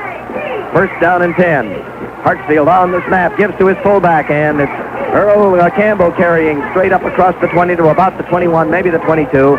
Breidenfeld, who has played great defense all year long for Austin Reagan, is the man that led the defensive charge. Forward progress is just shy of the 23. A gain of 3.5 yards for Earl Campbell, who is very close to that 2,000-yard rushing mark for one season. His first as a full-time performer on offense. And add to that the very important fact that he missed a game and a half. And we have a timeout being taken by Austin Reagan with 8:48 left in the third quarter. Reagan leading the Lions of Tyler 14-7 here at the Astrodome. Equiflow is the star of a fine team of Shamrock lubricants. Shamrock Equiflow is one motor oil that flows like two. A light oil that circulates fast when the engine is cold. A heavier oil that takes care of lubricating chores at driving speed. One oil that flows like two. Ask for Equiflow by name next time you add a quart or change oil. Premium quality Equiflow, the all-season motor oil. It packs powerful additives to neutralize acids, retard sludge and varnish, and protect your engine. Your Shamrock station has it. A timeout here at the Astrodome. The time of day, 28 minutes after 2 in a rather rapidly played football game. However, the elapsed time to go in the third quarter is 8 minutes and 48 seconds. And as Warren told you a moment ago, we have a 14-7 game with Austin Reagan out in front. Score also has the position where we could wind up with a tie ball game before it's all over, and Tyler would like very much right now to get some points on the board. Second down, about 7.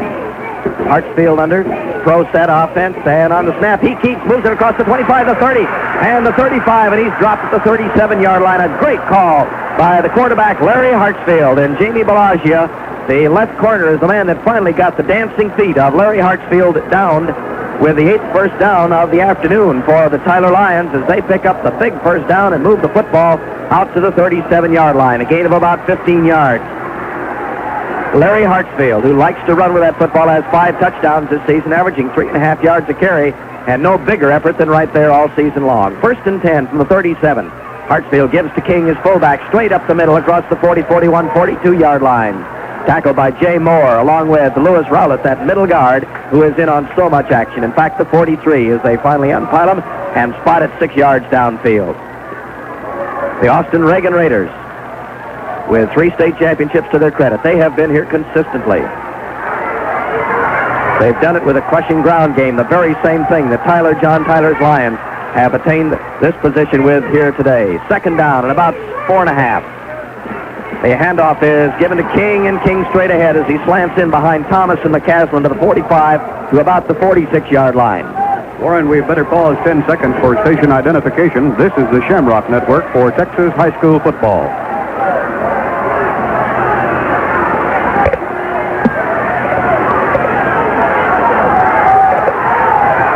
Come back to the Astrodome, and let's go back to play. And Tyler looking at third down and about 2 from the 46-yard line in their own territory, trailing 14-7 in the third period. The Class 4A state championship on the line here in Texas this afternoon. The give is to King, the fullback, and he lunges for the first down, I believe. Let's wait. The 48-yard line, it appears that he has reached. And the officials are going to look it over.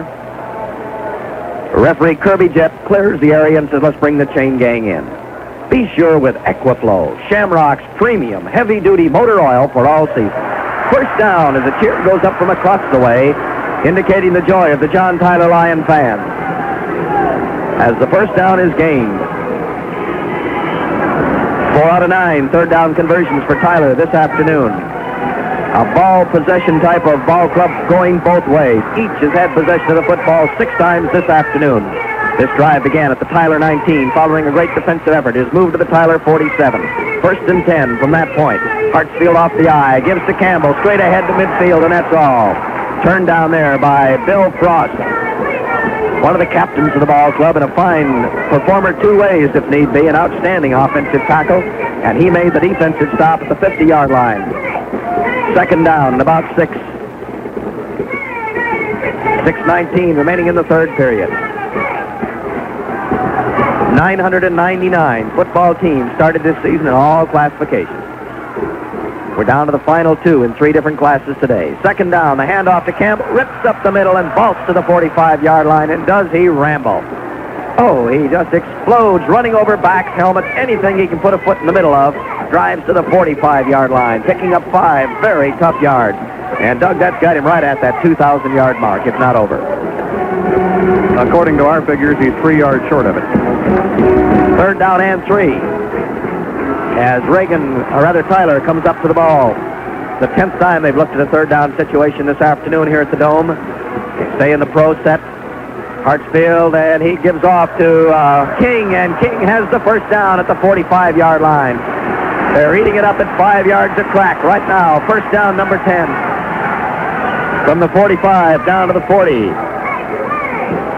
And many fans were under the impression that perhaps this was strictly an Earl Campbell offensive-minded Tyler Lion ball club. It certainly is not. They've got a Lynn King that can move that football in the backfield also. Larry Hartsfield calling for a little quiet. He says, I can't hear. Change to Shamrock Equilube, the economy motor oil for low compression engines. Back to play. 1st and 10 at just inside the 40-yard line of the Raiders. The Lions of Tyler on the move, and the handoff is to Campbell. He breaks the 35, the 30, and down to the 25-yard line. A 15-yard pickup for Earl Campbell, and there's the 2,000-yard mark for the season. John Clark, Jamie Bellagio, Kent Tooley, all of them in on the stop at the 25-yard marker. A 15-yard gain for Campbell. That, as you said, Warren, put him over the 2,000 mark for the season by an extra 12 yards that time. And he, of course, has done that in about 12 and a half ball games. 1st and 10 for Tyler. Running off the pro set. Hartsfield sets him, and he gives to King. Straight ahead for 3. Unable to open up a very big hole for him that time. Sanders, McCaslin, and Thomas stacked up by Rowlett, Kirk, Moore, Walter. The entire interior of the Austin Reagan defensive unit. King stopping at about 3-yard gain, down close to the 22-yard line. One thing that they have not done in this second half, Doug, they have not gone with a sweep that they employed for the first touchdown and consistently. They're just running right at the defense right now. Straight into them. 2nd down and 7. They line up in the I formation. And there's the sweep. Pitches to Campbell. Campbell around the right corner, across the 20, inside to around the 17. And that will bring up about 3rd and 2 situation as they bring the ball in from the far side. They will set it at the 16 and a half. Tyler, which began this drive back at its own 19-yard line, has now penetrated into the 16 and a half yard line of the Austin Reagan Raiders, who lead in the ball game 14-7. 3 minutes, 27 seconds remaining to play in the third quarter. Each team has had one possession of the football in this period. 3rd, 1.5 yards. Line up in the pro set, ends in tight, and the give is to King. He's hit at the line of scrimmage, drives close to the 15. Looks like he reached the 15 and a half, which would be short, presumably, of the first down. Rowlett, Kirk, and Moore for the Raiders making the stop at that point. As they dig to the bottom of the pile, referee Kirby Jett looking for the spot to set that football down. And quarterback Larry Hartsfield says, let's talk it over here, fellas. And he looks it over, and it's short. Looks like about half the distance of the football. So with 4th down coming, obviously they're going to go for it in the situation. A lot of time back in that huddle. And as they come out of it, Snowbush goes wide to the right side. King and Campbell are the running backs. Hartsfield can't hear. Once again, he asks for quiet. 2 minutes and 29 seconds remaining to play in the third quarter. With a reminder that this Tyler Ball Club has come from a 15-yard penalty at the start of the second half for a late arrival on the playing field. They are now down to the 15 and a half and need less than a yard for the first down on 4th down. The give is to Campbell, and he fights, and he has the first down across the 15, inside the 14 to about the 13 and a half. You go to old number 1 when you need it. Go right to your strength, knowing, of course, the defense expects you to go to your strength. And it was a case of Campbell against the defensive unit of Austin Reagan's Raiders. A yard was all he needed, less than a yard, in fact, and he got it as he punched down to the 14-yard line. That's now 199 yards gained for the Lions, who lead in offense. They lead in first downs, trail and score 14-7. Tyler on the move from the 14. Hartsfield on the option, rolls out left, cuts into the 10, down to the 9, and is hit and dropped at the 8-yard line. A gain of about 5 as Jay Moore, the linebacker, is the man that made the tackle on Larry Hartsfield, who was driving toward what he hoped would be his 6th touchdown of the season. He stopped just outside the 8-yard line, the ball 18 in from the near sideline. Tyler winning the state championship in 1930, 25-13 over Amarillo, but losing it in 55 in the championship game to Abilene, 33-13. Here, knocking on that championship door for the 3rd time. 2nd down, about 5. A handoff to Campbell, straight up the middle. He hits the 5 and drives across to the 4-yard line. He got 4. Very close to the first down. The officials look it over and give it the long eyeball. And they say, let's bring the chain in once again, which reminds us that rigid quality control in Shamrock Refineries assures quality Shamrock products that you can depend upon. This, incidentally, was the 15th play in that drive, and they did pick up the first down, and that will be first down number 6 in the drive, and it started back on their own 19. They're now with 1st and goal to go from the Austin Reagan 4-yard line, Warren. And equally as important is the fact that it has used up so much time. Less than a minute remaining to play in the third quarter. Reagan has had the ball on one drive, and now Tyler on another at the 4-yard line. 1st and goal inside at that 4-down territory. They keep the ends in tight, and the handoff is to Campbell, straight ahead for 2. He leans forward to about the 2-yard line, and he just ran into all the white jerseys. Half the distance to the goal line for Earl Campbell on that carry. Rick Overton, Larry Mitchell are in on the goal line unit, along with Rowlett and Kirkwood assisting on that tackle. And we have apparently an infraction against Austin Reagan, and half the distance to the goal line is, let's see, well, they call him a captain now. They want to talk to the captain of the Lions. And referee Kirby Jett brings him over. They can go half the distance to the goal line and wind up just a little bit further than where they are and save the down, of course.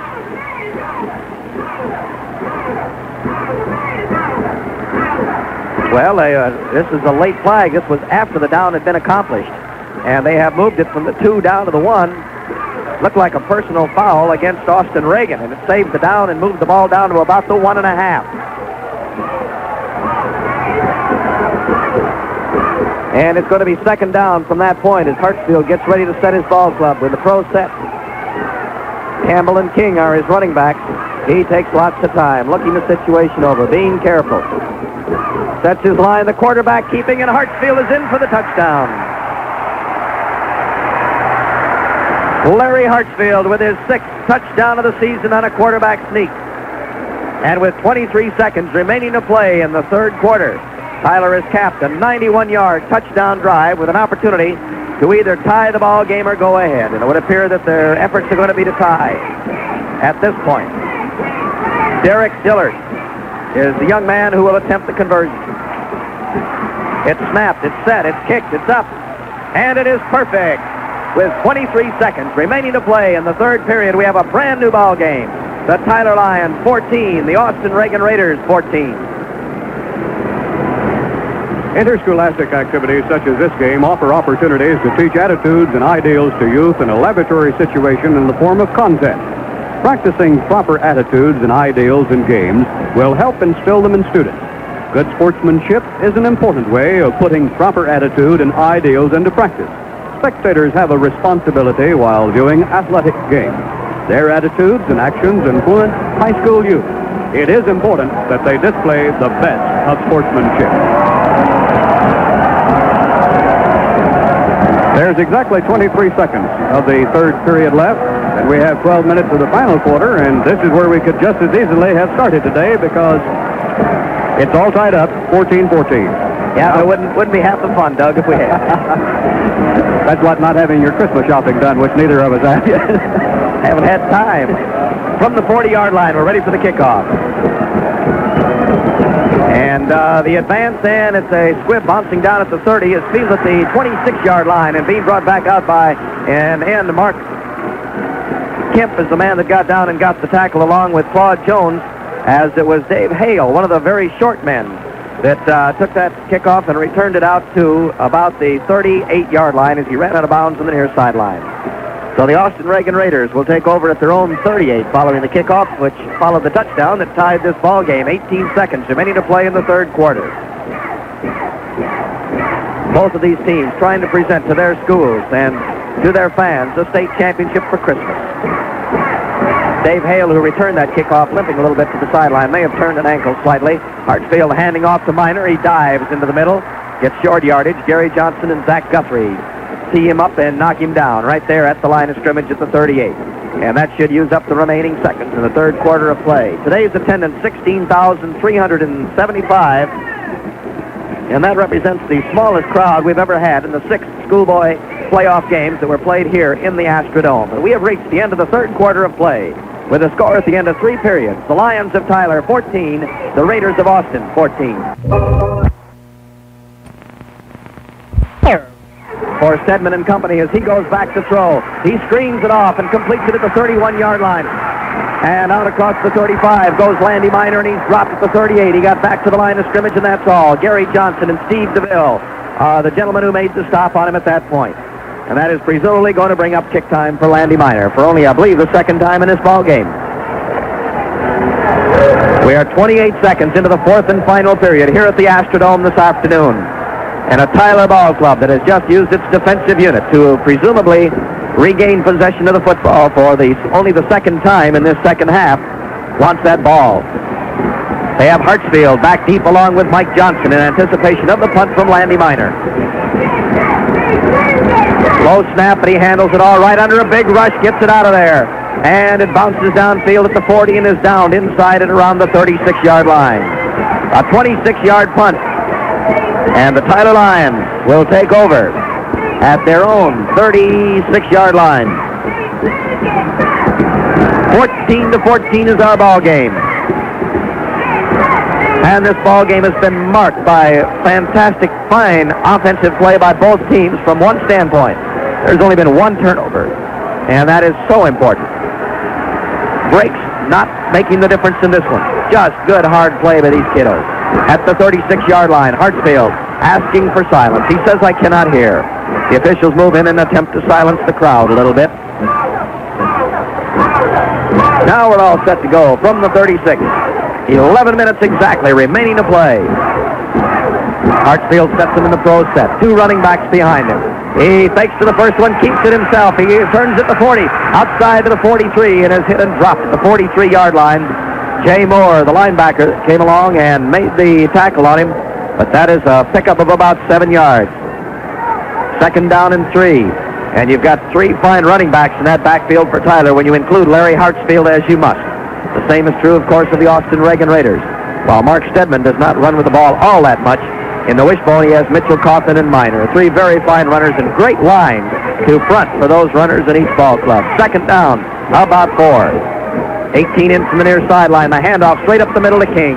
Hits the 45, close to the first down, but short. Pat Walther, the linebacker, along with Jay Moore and Lewis Rowlett, making the stop just across the 45-yard line. A gain of a couple. And it's going to be third down for Tyler. In this ball game, thus far, Tyler is 5 out of 11 in third down conversion. Here's a big one. It means ball possession for them. Third down, 1.5 yards. You start to throw all of your game plan out here and start gambling a little bit. The handoff to Campbell, he has the first down. As they go to old number 1, he hits across the 47 to about the 48-yard line. Picks up 3 yards and has the accompanying necessary first down before Rowlett, Moore, and Walter are able to stop him at that point. 9 minutes and 42 seconds remaining in a football season in Class 4A that saw 237 teams bidding for this very spot. That's 3 more than last year in Class 4A, 999 overall across the state in schoolboy football, the University Interscholastic League's outstanding program. The ball 18 in from the near sideline. The running backs, King and Campbell. The line is set. The give is to King, and King is hit at the line of scrimmage, fights for a yard, and that's all he can get because Jay Moore had him wrapped around along with Lewis Rowlett, and they bring him down at the 49. A gain of 1. Lynn King, a 5'11", 195-pound senior, a two-way performer, runs very hard at that offensive position and also plays great left linebacker. Second down and 9. Ralph Caldwell, a split end going out wide as they line up in the I formation. Hartsfield on the snap. He gives to Campbell. Campbell crosses the 50 and runs into trouble at the 48. He's stacked up there by Walther and Rowlett along with Bradenfeld. Campbell hit probably the hardest he's been hit all afternoon. Got 3 yards. And once again, Tyler confronted with a third down situation for the 13th time this afternoon. They're 6 out of 12, 50% in those third down conversions, which are important to them. 8 minutes and 20 seconds remaining to play this afternoon. The Lions leading the statistics, but the score is tied, 14-14. Third down, 6. They line up in the I. And the pitch is to Campbell. Left sweep. He's to the 45. He did not get there. Cut down as he reached the 45-yard line. Coming across was Jamie Bellagio, along with Ken Kirk and Jay Moore. The officials looking it over, and now do you kick it away, Coach, or what do you do? You be the armchair quarterback in this situation, the sideline coach. It's going to be 4th down and 3.5, and they're going to punt. Derek Dillard going back, apparently to kick it away. Kent Tooley starts to drop back as a safety. Now we have a whistle and a timeout being called by Austin Reagan. 7 minutes and 35 seconds remaining to play. A full timeout on the field. The score is John Tyler's Lions 14, the Austin Reagan Raiders 14. Friend, I want to tell you about one of the most unique barbecue sauces on the market today. Mr. Batiste barbecue sauce. Wherever you find it, the price will be a little more because Mr. Batiste barbecue sauce is pure. Mr. Batiste barbecue sauce is not thick. It's thin enough to pour right out of the bottle. Try a bottle of Mr. Battee's barbecue sauce, and you'll see why Mr. Battee is the king of barbecue. At the Astrodome in Houston, it's all tied, 14-14. John Tyler's Lions at 231 yards, and the Raiders, Austin Reagan, 155 yards. The Lions 15 first down, the Raiders 10, and here comes the punt. And Derek Dillard will boot it away with the safety man awaiting it is Curry. A snap is good. He's a lot of time. Gets it out of there. A beautiful twisting kick that is fielded at the 7-yard line by Curry. He's hit at the 9 and pushed back down to the 5. Great coverage. Don Sanders, the center, was the first man downfield for the Lions. Made the initial contact, then Anthony Thomas came in to secure the tackle as Curry returned that kick about 3 yards to the 9-yard line. A 42-yard punt, and it coming very appropriately as far as the Lions are concerned, and Austin Reagan's Raiders, getting possession for the third time in this second half, will take over at their own 9-yard stripe. 14-14 ball game. 7 minutes and 26 seconds left to play before over 16,000 fans here at the Astrodome this afternoon. From the wishbone, the handoff is to Mitchell straight ahead. Vaults over the 10 and down at about the 13-yard line. He ran into DeVille and Johnson in the forward wall for the Lions. They've got Tim Campbell and Cleveland Broughton at the end. Steve DeVille and Zach Guthrie at the tackles, and the nose guard is Gary Johnston. Lynn King and Steve Campbell are the linebackers. Tony Terrell, the rover. Mike Johnson, Mike Caird, and Ralph Caldwell are the safeties, and what a job all of them have done defensively. Second down and about 6. As the handoff to Mitchell, and he pounds to the 15-yard line and is overrun by blue jerseys at that point. Zach Guthrie led the defensive charge. He got a yard. And it's going to bring up third down for the Reagan Raiders, who in the second half are 1 out of 2 in third down conversions, and for the ball game are 4 out of 7. Here's a 3rd and 5 for them. 6 minutes and 33 seconds remaining to play for the Class 4A state championship. A wishbone attack as they send the right end split wide. And on the option, the pitch to Minor. Minor trying to get across the 15. He has the first down at the 20 and is run out of bounds at the 26-yard line by Tony Terrell, the rover. It's a 6-yard gain for Landy Minor at a time when they really needed it to keep the drive going. First down number 11 for the Raiders at the 26-yard line, and Landy Minor, who has exceptional speed, is the young man who gets credit for that big gainer, as he got some good blocking from Ken Kirk and from Larry Mitchell and Ronnie Coffin out in front. 1st and 10 at the 26. Stedman handing off to his fullback Coffin straight ahead, and he's hit at the line of scrimmage. Gets a yard. Zach Guthrie piling him up there. As much as any one thing was the fact that Mark Stedman, who on the Belly series had handed off to Coffin and looked like he wanted to rip the ball away from him, and he and Coffin struggled over it for about a stride, broke down the timing of the play, and it stacked up at the 26 for no gain. It's 2nd down and 10. As they break huddle, Ronnie Madison, the split end, comes to the left side. That's the short side of the gridiron.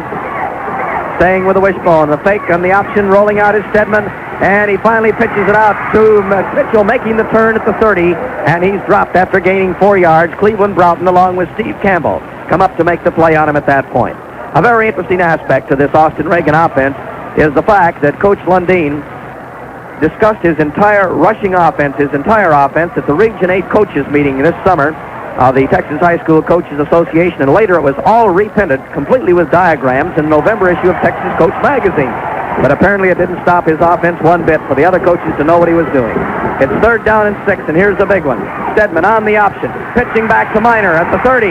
He turns the corner, he's out of running room, and a flag drops as he's shoved out at the 32. Mike Caird and Cleveland Broughton, along with Tony Terrell, strung it out.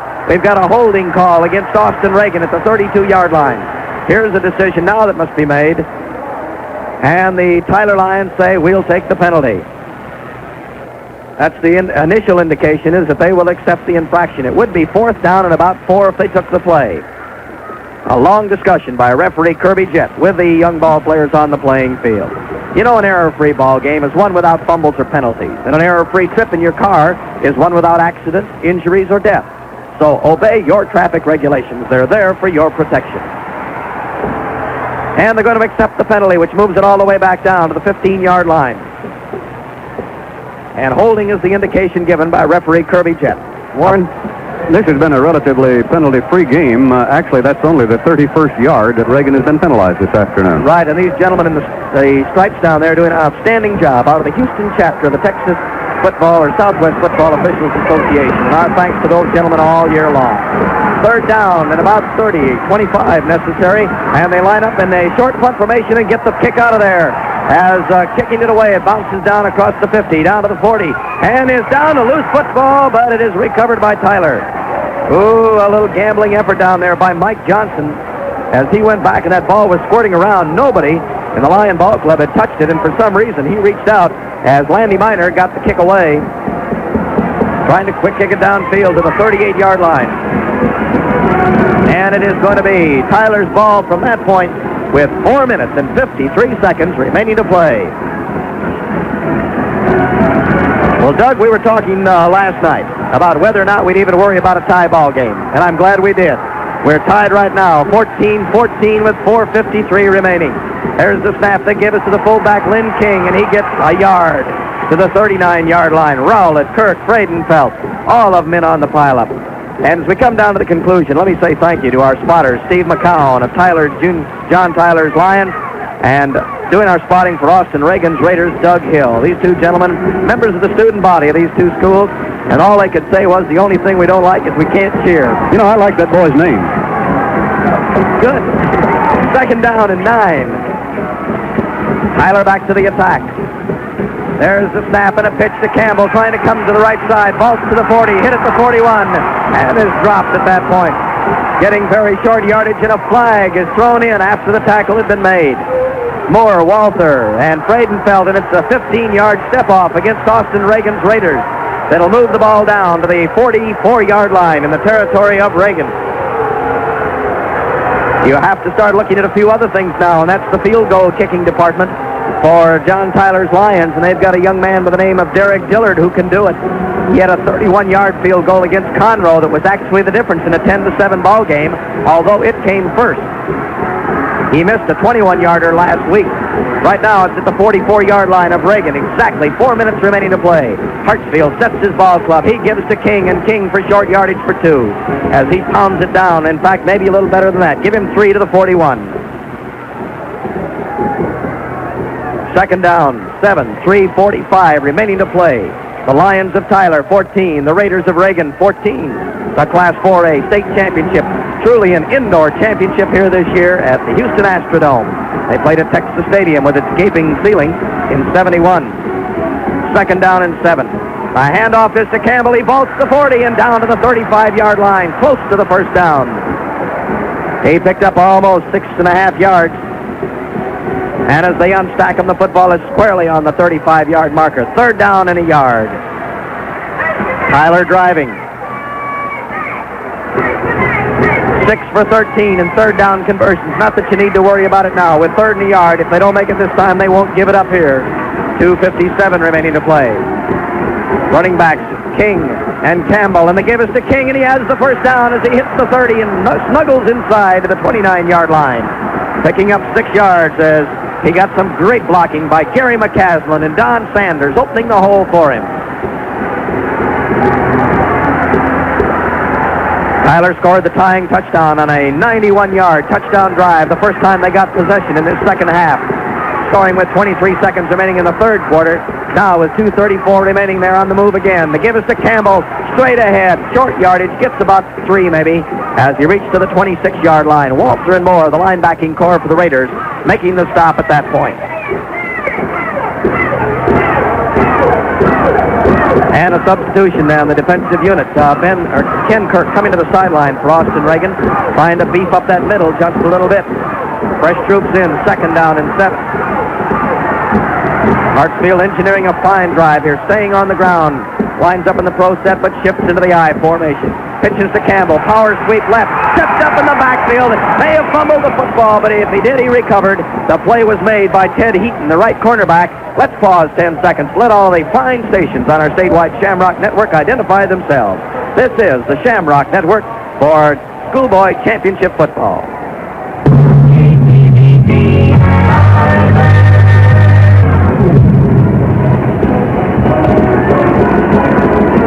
And now here at the Astrodome, we have a timeout being taken on the field by the Austin Reagan Raiders. With a full timeout, 7 remaining to play. Our score is the Lions of Tyler 14, the Raiders of Reagan 14. The big difference in car, home, business, and boating insurance is the continuing personal attention of an independent agent. Like Robert Prestridge and Ken Threlkeld at Clyde, Prestridge, and Threlkeld Insurance Agency. Robert and Ken represent many different companies, and they can use a variety of combinations that are best for you. Get the full story today. Call 597-8101 and talk to Robert or Ken, your independent insurance agents. Warren, we've got 1 minute and 47 seconds of playing time left in this football game. The ball is resting currently on the 27-yard line in Reagan end of the field in possession of John Tyler, and they come out of the huddle ready to play. And quite a contrast to last year's ball game in which Permian down Baytown Sterling 37-7, leading all the way, had it under control. But 1:47 remaining in this one. It's third down and about 7. Hartsfield setting his ball club. Takes his time. The line goes down, and on the option, Hartsfield rolling out to the 25, to the 20, to the 15. He's still on his feet to the 10, to the 5, to the 3, to the goal line. He's down at the 1-yard line. Larry Hartsfield on the option to the left side, and he had everybody drawn in to stop Earl Campbell. And he broke a tackle at around the 10 and stumbled at the 6, crossed the 5, and was down at the 1-yard line. A 25-yard keeper by Larry Hartsfield. As the Lions of John Tyler High School, representing District 14-4A so very well, called for a timeout, stopping the clock with 92 seconds remaining to play in this ball game. And Doug, this is just sort of like that one we alluded to earlier in the TCU Stadium, where it all came down to the last play of the afternoon. You know, this is kind of like last week. We were looking into the record books when we had something like 4 minutes left to go in the game with a 7-7 tie, and the penetrations tied 2-2. And Tyler leading Arlington Sam Houston with first down 13-5, and we started searching the record books, and just about that time they went 79 yards on a scoring play, and looked like they might have just done the same thing. You and I were looking into the record books and looking back for the last time we had a tie in Class 4A ball, and just about that time Mr. Hartsfield breaks it around the left side where he caught everybody napping, and he's all the way down to the 1-yard line, and now it's first down and goal to go. And as they talk it over in that huddle, the officials also consulting over the football at the 1-yard stripe, and here they come. 2 running backs, Campbell and King, along with Hartsfield at the quarterback position. Lines them up on the goal line. Sets his line, quarterback sneak, and the officials are just going to have to barrel into the bottom of that pile and see where the football is. There is no indication that he got in. And he did not. It's second down coming.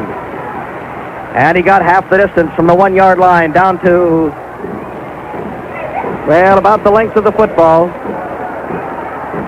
69 seconds left to play in the football season for these two outstanding Class 4A football teams. Hartsfield sets them again. Campbell and King are his running back. Hartsfield on the snap, gives to Campbell. He vaults in, touchdown. There's just no way you're going to stop Earl Campbell on the dive, and that's all that was, a very simple dive play. Sanders, Ford, and Dillard were the men responsible for staying down and knocking their men back as far as they could. That is the 28th touchdown this season for Earl Campbell.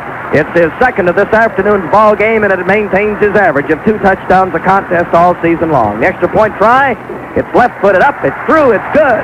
And with only 51 seconds remaining to play for the Class 4A state championship here at the Astrodome, the Lions of John Tyler High School have taken a 21-14 lead over the Raiders of Austin Reagan. Interesting, Doug, perhaps, is the fact that before the season starts at coaches' school, the Texas high school coaches attempt to predict the winners in their own districts and in their own classifications. 138 districts in the state. And the coaches pick the district winners only 38% of the time correctly. Of course, this ball club was not even, that's in front right now, John Tyler, was not even figured to win its own district. Longview was the favorite there. The Lions were not even ranked statewide until the 7th week of the season. They finished number 4 in the Associated Press poll, number 5 in the UPI. And we are ready for the kickoff with 51 seconds left to play. John Tyler's Lions. The advance, and it's a little squib, and it's missed. It just rolls down to the 45-yard line, and that's all. And it's going to be great field position here for the Reagan Raiders. And they will take over at about the 44-yard line of Tyler. I think they really wanted to kick a squib, but certainly not that poorly, just 4 yards from the tee. Well, 51 seconds left and 44 yards to traverse right now for the Austin Reagan Raiders. As they come out of the huddle, Mark Stedman brings them up. He can throw that bomb. They line up in the wishbone. He's back to throw. He looks for Madison. He fires deep down the middle to Mitchell. Incomplete. Broken up on great coverage at the 20-yard line. Mike Caird and Steve Campbell along with Tony Terrell, the three of them really pouring in and put the pressure on Larry Mitchell, and he could not hold on. He's only caught 2 passes this season for an 8-yard average on each of those. That did not take much time. 45 seconds left. 21-14, the Lions of Tyler leading the Raiders of Reagan. From the wishbone, Stedman sets him and he goes back to throw, takes the draw to Mitchell. He looks and screams it off to Miner at the 50. He's to the 45, still on his feet to the 40 and out of bounds. Stopping the clock with 37 seconds left as Miner rolled out at about the 40-yard line. Steve Campbell shoved him out along with Tony Terrell. The 41 as they bring it in from the far sideline. And into the ball game comes Ronnie Madison with very fine hands from the leading receiver on the Austin Reagan Ball Club. He brings the play in from the sideline where head coach Carol Lundeen bidding for a state championship that he can call his own. Sends in the play he wants with 37 seconds left to play. Stedman is back to throw. He comes to the near side and passes. Intercepted at the 10-yard line by Mike Caird. A pass that was aimed that time for Kelly Burnett. But Caird makes the interception at the 10-yard line with only 30 seconds remaining to play. And that could be the ball game. 14-21, the Lions of Tyler are leading. And there you have turnover number 1 committed by Reagan this afternoon. It came on something they're not used to doing. The pass is not their game. They had to go with a bomb. They had no choice. John Tyler with great secondary defense by Mike Johnson, Mike Caird, and Ralph Caldwell seeing Mike Caird make the interception. Now it's hold on to the ball time. There's the snap, and flags fly as we had the left end jump offside, and just taking the quarterback sneak, Larry Hartsfield dropping on top of the football at the 11-yard line. We apparently have got an offside, however, against the Lions. 28 seconds remaining. That didn't take long because the flags flew immediately as the ball was snapped. It's going to be 2nd down and 9. The penalty will be refused, of course. They are only wanting one thing, and that's to get the ball back where they can get their hands on it, the Austin Reagan Raiders. About to suffer perhaps their second loss of this season, and trying to bid for a perfect 15-0 mark in the state title, the Tyler Lions. Hartsfield sets his ball club, just drops on top of the football as he takes the snap at the 11-yard line. That pass interception by Mike Caird, a big play. It's timeout with 10 seconds remaining. And, Doug, we have seen 2 very, very fine ball clubs. I'm sure that Superintendent Dr. Jack Davidson of Austin and Principal Johnny McKenzie, Athletic Director Travis Raven have got to be exceptionally proud of the job that has been done by Coach Carol Lundeen, and the same is true for Superintendent John Plyler of Tyler, Principal Alvis Hanna, Athletic Director Don Barton. And what a job these coaches have done, what a job these young men have done. And what an honor for them to have played for the state championship. There's so much that goes with us to be able to look back, as we did last week with a coach from Waco, who had played on their coached Waco to the state championship 25 years ago, and be able to say what a thrill it was for them. That was Coach Johnny Riola, and he's one of my old fast friends, and it was certainly nice reminiscing with him last week at Baylor Stadium. 3rd down and 9 as we get ready to go with just 10 seconds remaining. No timeouts left for the Raiders, and Hartsfield takes the snap, drops on top of it, and that should end the ball game. Let's let the fans count it out. And there it is, the John Tyler Lions, representing District 14-4A, have won the Class 4A championship for the first time since 1930. And as the tradition of the University Interscholastic League and the great coaching that is done by the gentlemen who are accepted by their school boards and upon whose shoulders the responsibility is placed, have got their ball clubs together at midfield for congratulations, handshakes, and I'm sure a brief prayer at this holiday season. Our ball game ends with a final score. The Lions of John Tyler High School 21, the Austin Reagan Raiders 14. Texas.